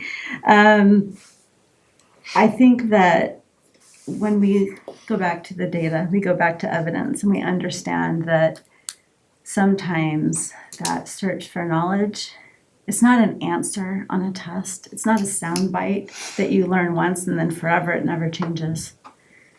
Knowledge is an ongoing journey. It's a process. And so that learning how to learn is that lifelong learning. That's the piece that I'm fascinated with. My entire life has been devoted to taking care of people, taking care of my children, raising them, taking care of my patients, and helping them be healthy so they can live their lives. And none of that's easy. It's not easy. Every one of them has had different challenges. And so the students are the same way. How do we teach resilience? How do we teach some of those skills to help them be productive, capable, intelligent, knowledge-seeking individuals? And that developmental process and supporting it. So one area, well, that's really hard because I'm a Renaissance woman. I like to garden and I like to do all kinds of things. But if there's anything out there that looks interesting, I want to learn more about it. So how do we teach a kid who's equally fascinated with what's at the Louvre and what was just uncovered in Egypt, and also what the newest tech is? How do we get people out of some of the inane things that occupy a lot of time. I have a really hard time with Snapchat and some of the online things that are time sinks from my own children. Disconnecting them from the tech that doesn't enlighten, that doesn't increase their capacity or their knowledge. Teaching them how to be engaged, how to find their interest area and just immerse themselves in it. And so for me, it's development, it's that curiosity, how to retain that and get the kids so that, I mean, the first teacher I had that really changed my life was in 3rd grade.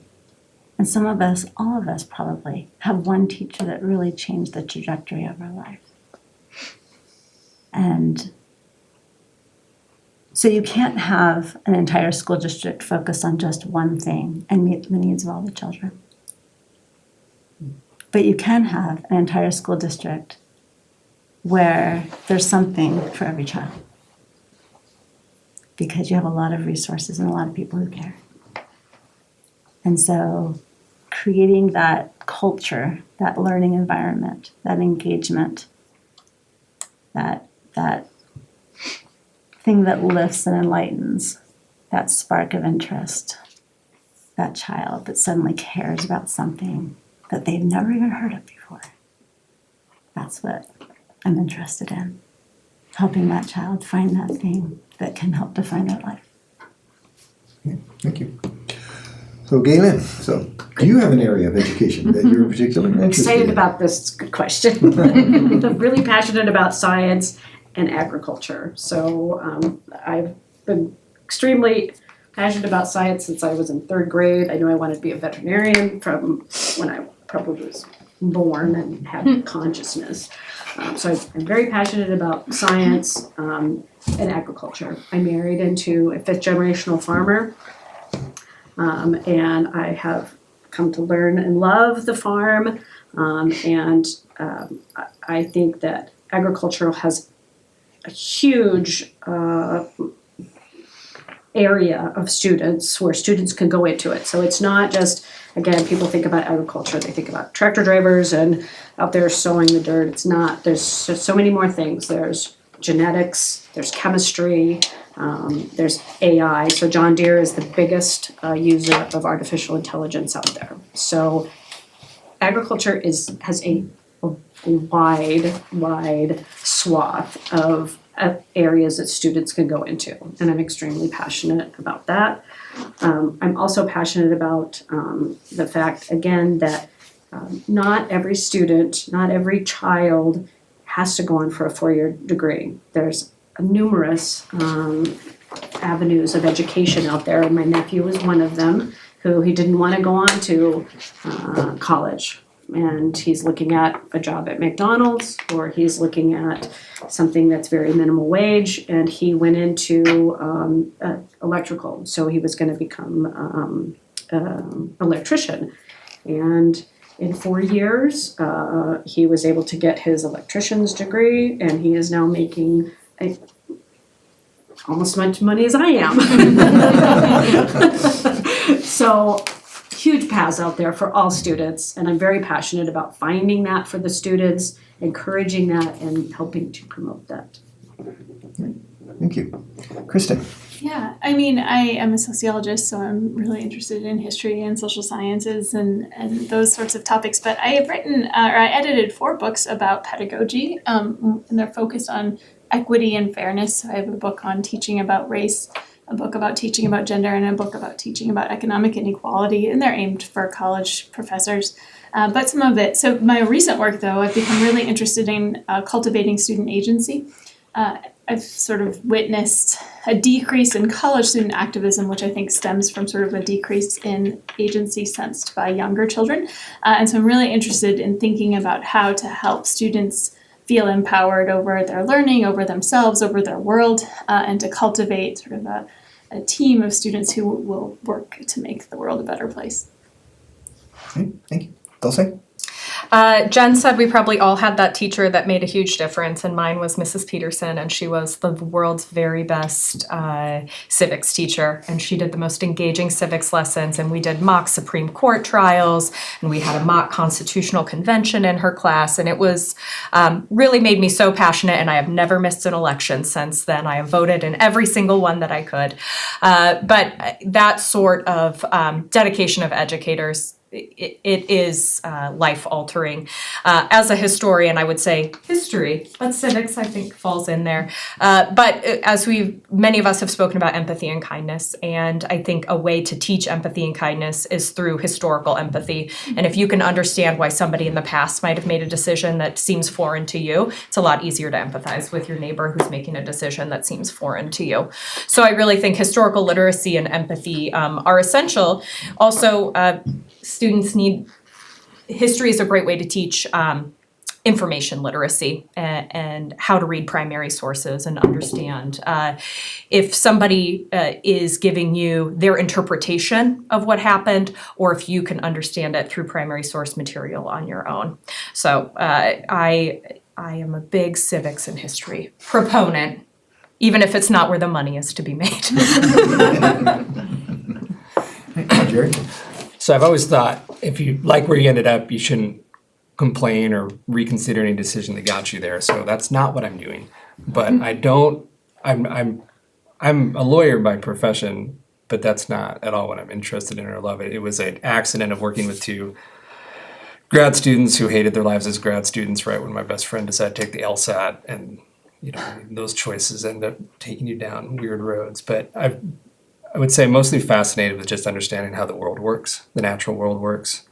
So I really wanted to take a class from Brian this fall, and it didn't work out. But that's just kind of, I geek out on physics books when I'm driving. I listen to, trying to understand particle physics. And it's just, I wired my shop last winter, and so learned everything I could. I should talk to Galen's son about how to do that, but learned about electricity. It's just, I love understanding how the world works. And so even though I'm a, you wouldn't think this from a law professor, but big proponent of STEM education, and continue to try to do that myself. Okay, thank you. All right. Jim?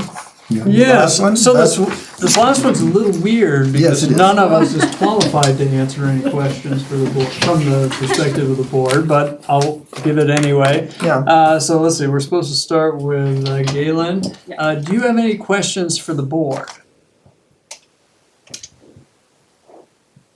How long have you guys served, how long have each of you served on the board? I'm in my second term, so 5 years now. And, yeah. I'm in the third year of my third term, so 11 years. 11 years, wow.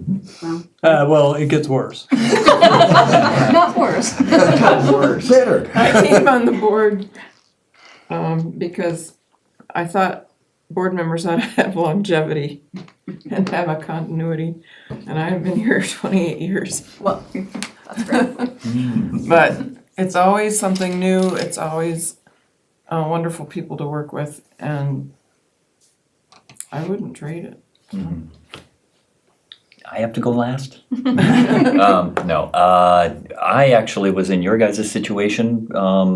Before the previous election, somebody had stepped down. I was the only one sitting at the table, so it was infinitely easier for me. These guys were asking only me questions, so I'm sweating this whole process. That was, 4 years ago, perhaps, and I did it because I had kids in school and felt really strongly about the school district and echo a lot of your thoughts, but also appreciate the continuity issue too. I mean, it is a learning process being on a school board, and so I'm infinitely more qualified today than I was 4 years ago.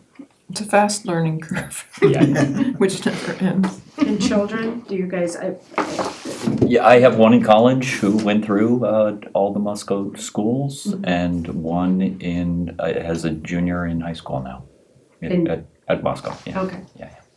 I have a son and daughter in their 30s who went all the way through Muskell School.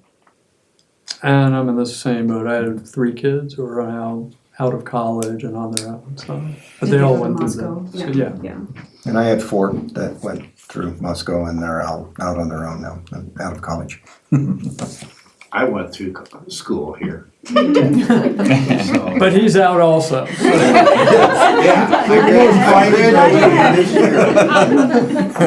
a few years. No, I did go through school. Grade school I went at St. Mary's, but rest of the time I went through Moscow. We went out with a bang. Mount St. Helens was my last day of school. That was the year I was born. Thank you. I was born in August. It happened in May. I will say one more thing. Very impressed with everybody here tonight. Just listening to everyone.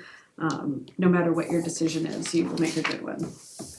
So just very happy that we have, again, such a great outpouring of people who want to represent our community and help our kids out.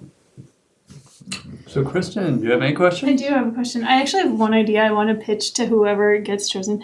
I've been thinking a lot about how cool it would be to implement some sort of therapy dogs in the Moscow Public Schools. So whoever you pick, take that idea and run with it. I have a puppy that might be getting delivered to the middle school as a CD. I was working with the Idaho Attorneys General, and we were up for this anti-hate meeting. Oh, the one that yeah, and they had therapy dogs there from a group in Coeur d'Alene, and I was like, what a great idea to have for talk about a crisis de-escalation, like having puppies, emotional support puppies in the schools. Anyway, that's someone run with that idea. We had those in the law school during finals week. Yeah, was that right? So my question. We've had them in our district before. Well, I'd love to learn more. As Jen was mentioning earlier, right? We gotta get the data, but it was a fun idea. Okay, my question. What is one thing that you're proud of that you've done in your role on the school board, and what's one thing you wish you could redo? Tables. That's a loaded question. Wow. I'm gonna go first. 30 words or less. Yeah, I'll Go for it. Yeah, I mean, I think how we collectively handled COVID was I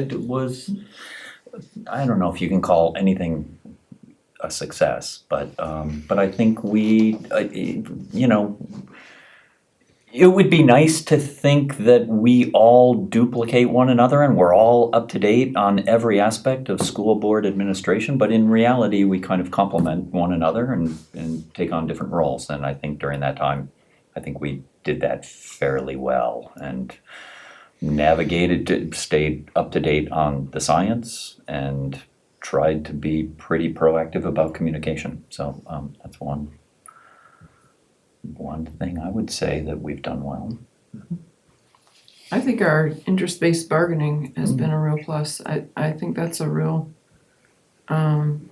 benefit for our whole district, the way our negotiators interact with the MEA negotiators and solve problems. Moscow Education Association, the teachers.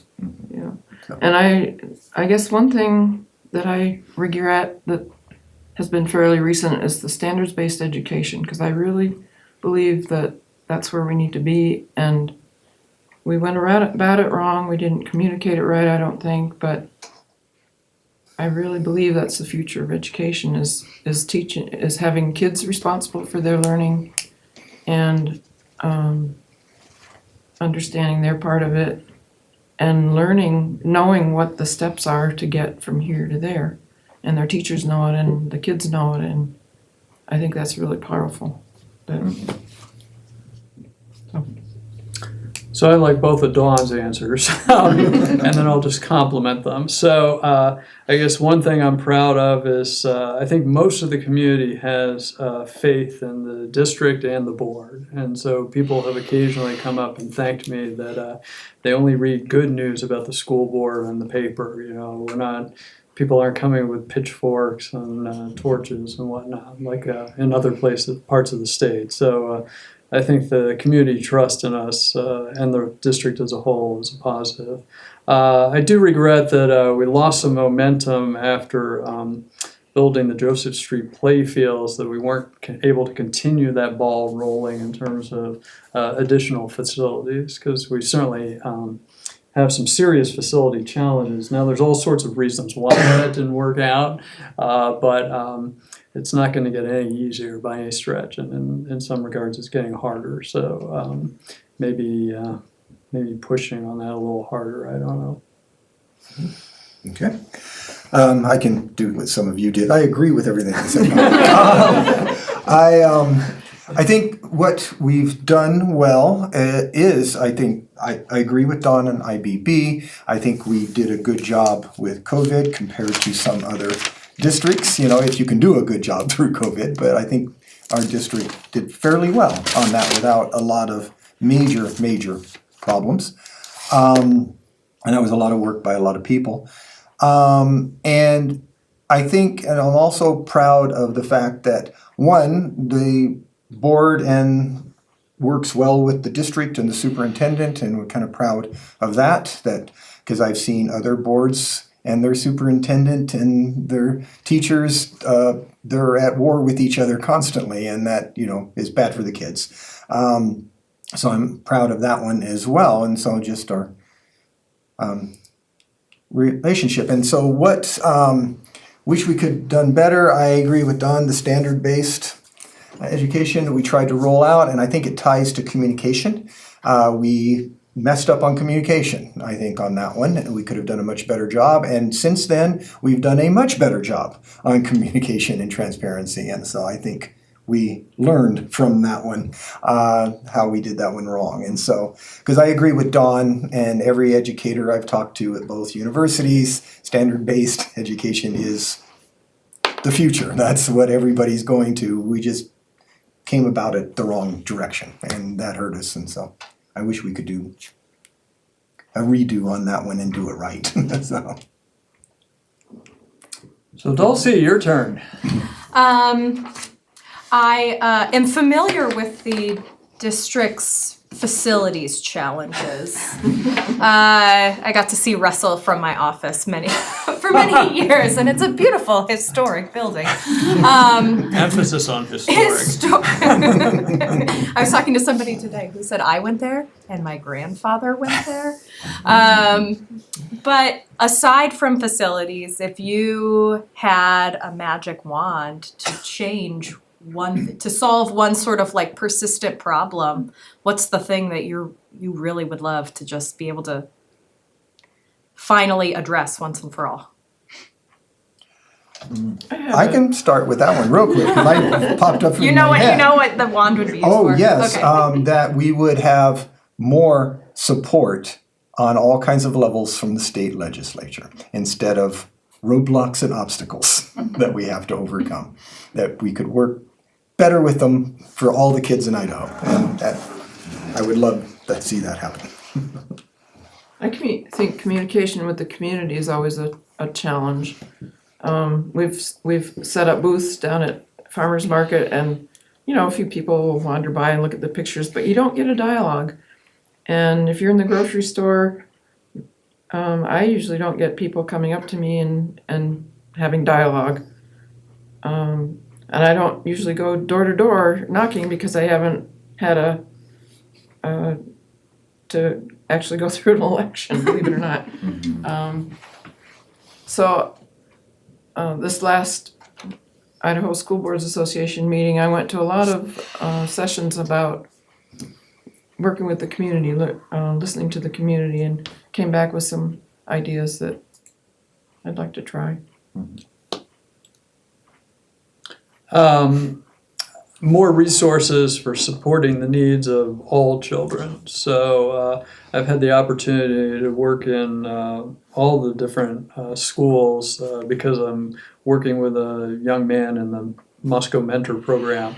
And it's kind of eye-opening how many children need additional support services. And for the most part, I think it's pragmatic, what was it, implementation or Ethical, whatever. right. Anyway, I feel like we're doing a pretty good job, but we could do a lot better probably if we had more money. So, Even filling all our positions, I think. yeah, Bus I mean, drivers and yeah, and paraprofessionals and all that. That's so. a real need too. And some of our exceptional children teachers are pretty burned out, I think. So, Jerry, it's your turn. Well, actually, Brian didn't answer. Oh, sorry, Brian. We do all have to answer these? No. No, we don't. Yeah, everything, of course, starting off with what Ken said, is a biggie. So I'll go uniquely and say if I could have a magic wand, in times of uncertainty and craziness that we've seen in our own community, it would be to ensure the safety of all of our students in perpetuity. Because I'd like, that's something that it seems to be, we are doing as good of a job as we can, but there's definitely no certainties. So magic wand, safety. Thank you. Jerry.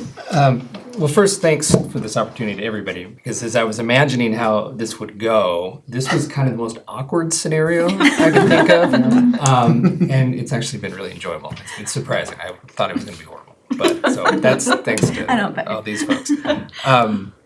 So when you were in your version of this position, Brian by himself, or if you ran for an open seat, you presumably had a vision of what you thought it was like to be a school board member, which was probably completely wrong. I know what I think is probably wrong. So as you got into the job, what was the most surprising part about it? The thing that you didn't imagine, the thing that probably would have, you maybe changed your mind if you'd known that was what you were going to face?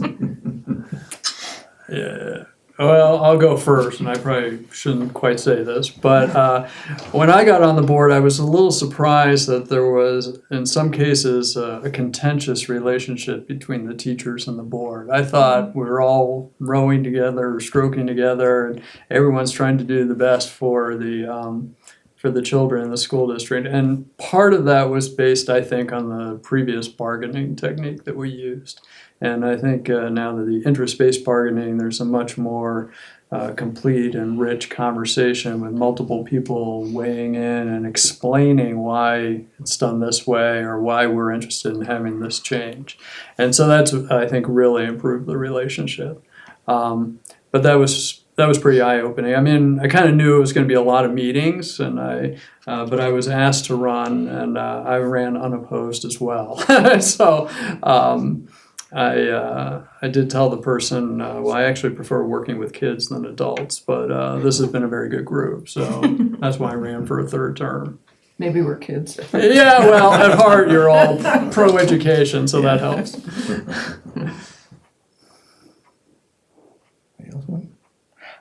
I'll go. To answer your question frankly, like a lot has happened in the state in the last 4 years since I've been on the school board, and a lot has happened nationally in terms of the tension. I guess it goes back to a national trend. The tension between parents and school boards over specific issues upon which many of you have discussed. I guess I hadn't anticipated that, but on the plus side, I will say that, we are grateful that we have not been confronted with those. But I would say, to answer your question, frankly, if I had, and this is kudos to you guys for doing this, because if I were in your shoes today, I'd be like, wow, I'm trying to simplify my life, not complicate it. And so that's something that I would consider. Yeah. But again, we have a wonderful community, and we are blessed. So it's been a positive experience so far. I think I knew a little bit about what I was getting into. My dad was on a school board, a small local board, for 30 years. And I was on a very small K-6 school board in Nebraska for a couple years, and then came back here and decided, well, I'll jump in. But I think one of the surprising things has been I hate to say it, but the lack of support and understanding from the legislature on what public schools are doing and can do and should be doing, and they wanna control it. And it's,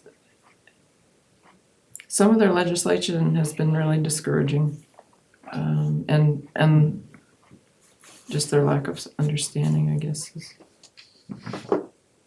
So it's a constant, not necessarily the legislators from Moscow, but I think statewide it's difficult. So with me, and I expected there would be meetings and I expect there would be work. It ended up being a whole lot more than I expected, but that wasn't the shock. I think to me, it was the learning curve. Once I got in here, I realized exactly how much I didn't know about what was going on out of it. And so these last 5 years, I have learned a lot, and thanks to Angie for making sure I didn't make too many mistakes here the last couple of years. And so, but yeah, it was just so many things. It's like, wow, I never thought about that. I didn't know that. I didn't realize these things were happening. And so just that lack of knowledge that caught me by surprise. Jennifer, your turn. Yeah. I was wondering if you were to prioritize the top 3 needs of the school district, what would they be and how would you address them in the most feasible way? Not pie in the sky, wave a magic wand. I'm waiting for that magic wand, it's overdue, it's back ordered. But something that's practical. I'd say facilities, the Facilities, magic wand is yeah. what it's gonna need. You don't think there's a It's- practical solution?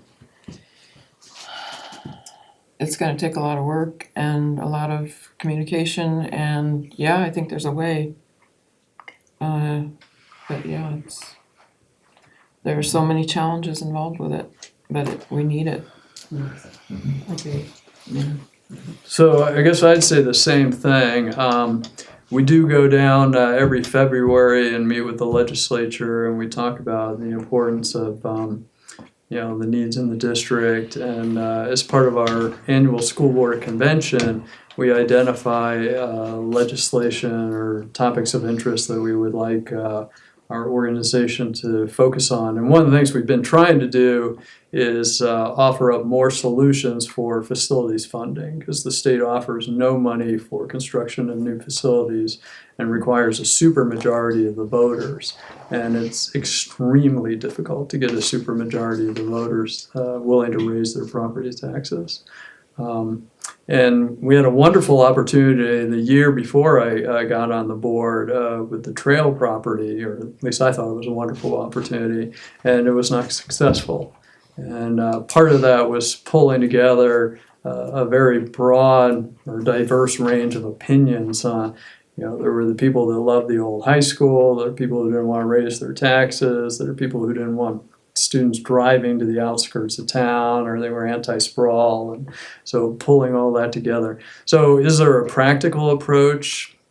I don't know, land's getting very expensive, and I think constructing like a new high school or something, it's going to take a humongous amount of money, so it's not going to be easy. No, I imagine not. That might have been kind of a downer, I don't know. But I agree with you.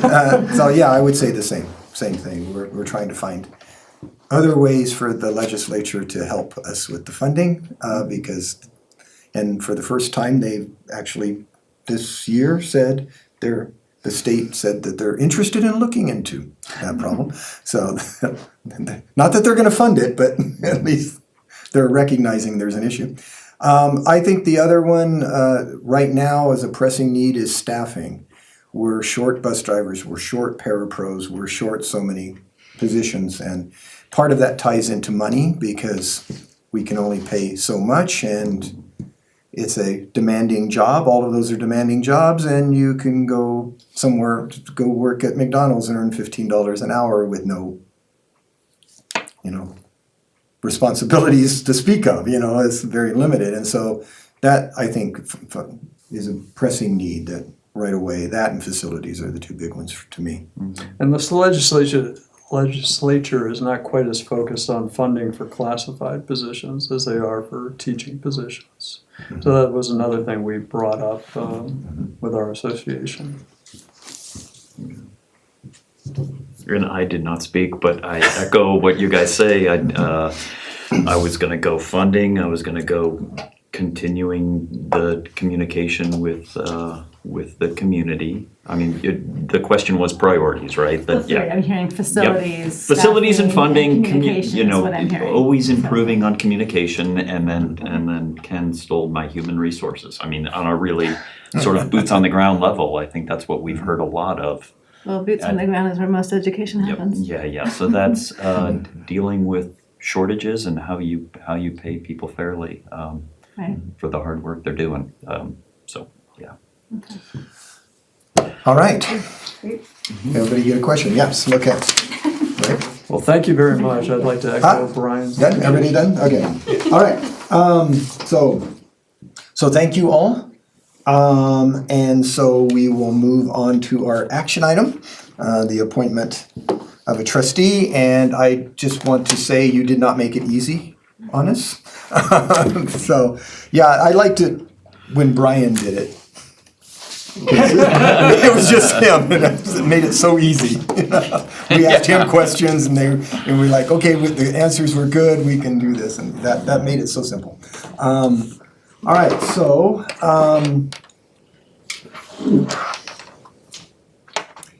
any discussion? Any motions? Do we get to write a person on a piece No. of paper? No. We don't No. do that? Everything Oh, has to be dear. public according. Let me to- add, all 5 of you still want the position. Yeah, I suppose that would be the first question. I can yeah. tell you who I'd vote for. I think we should. Yeah. Sorry, no comments like that from No, me. So, but yeah, if anybody's dropping out, that would be a good time to tell us. But not that I'm saying you should, but just in case. There's no quitters here. Yeah. Okay. But yeah, everything has to be public, Don. Okay. All the well, discussion, the vote, everything has to be public. I lied, this is way more awkward than I thought. Tell us about it. That's what we got to do. Everything has to be public. Because So, you're replacing elected officials, so. I think, we have- yeah. We have to have that transparency. I'm gonna go back to a huge gratitude. You guys are all knowledgeable. You guys are all effective communicators. It was actually, it was a pleasure to get to know you. I know it's 2 hours out of your life and Yes. past some of your bedtimes, but I This appreciate is spending early, by time the with you. way, so. Yeah. Yeah, that's another warning thing. you. I've Yeah. heard, I'm aware. Yeah, if a board meeting ends at 9 o'clock, we're really happy. I have been, I'm good. I can. Well. As I know, awkward it's as it it's is, awkward, I yes. guess I could propose a motion that we appoint Dulcie as a representative. So I'll second that motion. Okay, it's been moved and seconded. Discussion? So I'll just say one of the things, I was looking for 3 things. One was a demonstrated belief and commitment to public education, because as many of you discussed, the public somewhat lost trust in public education. Although the surveys do say that as a large, the community doesn't trust public education, but they generally like their school district. So anyway, so I was looking for that. The other one was demonstrated ability to work as a part of a team, because that's one of the things that all of us went through as part of our training is, you just one person, you come in with your opinion, but I used to annoy former trustees, say we only speak with one voice, through our votes. Hopefully unanimous, but, and, yeah, not always, yeah, I'm usually the outlier. And then, what was the third one? Oh, being a strong advocate for public education. So, a cheerleader in the community as well as down in Boise. So those were the 3 main things I was trying to ferret out, and you all made it much harder than I had anticipated. Otherwise, I would have called in via Zoom or something. Yeah, this was very hard to do, but I felt that quite a few of your answers, Dulcie, were right on. The understanding of the issues. And I also liked the way that you actively listened to the other people. You would face them and listen. And your voice projected well, which I think is important as a leader and as a team member.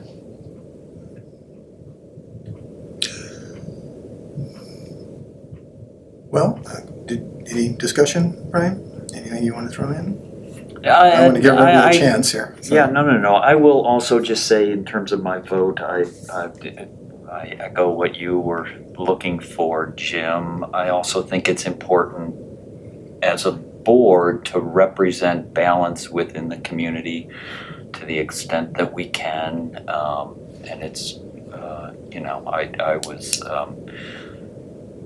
it's, as the only current, well, Carolyn has children in the community, but in the school yeah. district, and it's I feel like it's great to have a board with folks who are currently parents of either current students or future students, but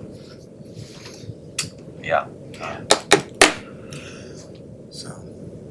Yeah, and the decision is, like I said, very hard. All your answers were great. And one thing that I was looking for, besides I think what Jim was saying, is the ability and knowledge to be an advocate with the state in a way, because we have to do that, whether we want to or not, and talk to ones that we don't necessarily agree with their policies and their ideas, but still talk to them and advocate for the school district. And so that was a big thing that I was looking at, and I think all of you did really well with that, but there was a little, very slight difference there, but not by much, but that was the big thing I was looking for besides all the other stuff, because a lot of the other things were very equal on it, and so that makes it a hard decision.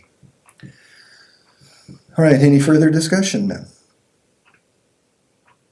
Okay, and so I need to ask each of your votes individually, only because we need to be clear on the voting. Normally, I just say all those in favor say aye, and we say aye and nay, but we need to make it clear and transparent, so I'll start with you, Jim. The clerk's not gonna call it? Well, the clerk can call it. Yeah, the clerk can call it. Call it. I can call Alright. it, because I'm supposed to, but, Alright, okay. So, all those in favor, starting with Jim. I am in favor of the motion, so aye. I support the motion. Okay. Okay. And I say aye, so then I will not, and all those opposed, which is none then, okay. But I just wanted to make it clear that, so that nothing's lost in the transition, so. All right, and so, And I really value the dialogue we've had tonight. yes. Do you mind if Stay I in tune. say anything? Should, I have to ask Angie that. Do I need to adjourn the meeting before he says something? No? Okay. She's my legal Idaho code. No, don't use legal. No, but I mean, she knows Idaho code. That's what I'm saying. I just want to comment, just listening to all of you guys, you had great answers, each and every one of you, and you have some good points of what your vision of where you would like the district to go. You know, with career tech, I know we've talked about that a lot, and just working towards social, emotional, and safety, and so forth. You know, it was really enjoyable to listen to all of you. And I may call on you for volunteer work, you know. I know there's some committees and I just was really impressed. Thank you. Yes, and I want to state that you took your time out this evening, and you were really hard on us on the decision, and I want to really stress that, and it is awkward.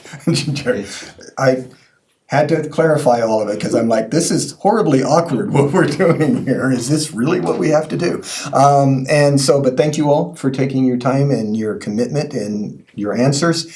And also for all of you, I hope you will be involved in other ways, we have that strategic plan, and we'll need committees and help with different things. So for example, once we start working on facilities, we'll need outside people to help us promote facilities, because the board can only promote so much, We can't promote, we Well, can we only inform. We inform, as a The board, we can only legislature's been promote. quite clear about that. Yeah, we can only inform now, and so can the superintendent, can only inform, and so we need outside people Till to after be he's advocates for retired. the school, because there's only so much we can do. Then we'll really know. Yeah, because there's only certain things we can do, or we're violating the Idaho legislature's rules, and so, but anyway, so thank you all very, very much for your interest and your commitment, Thank you. so, Yeah, thank you. all right, Thank you, Kevin. meeting adjourned, thank you. Oh, thank you. For what it's worth, I think you made the right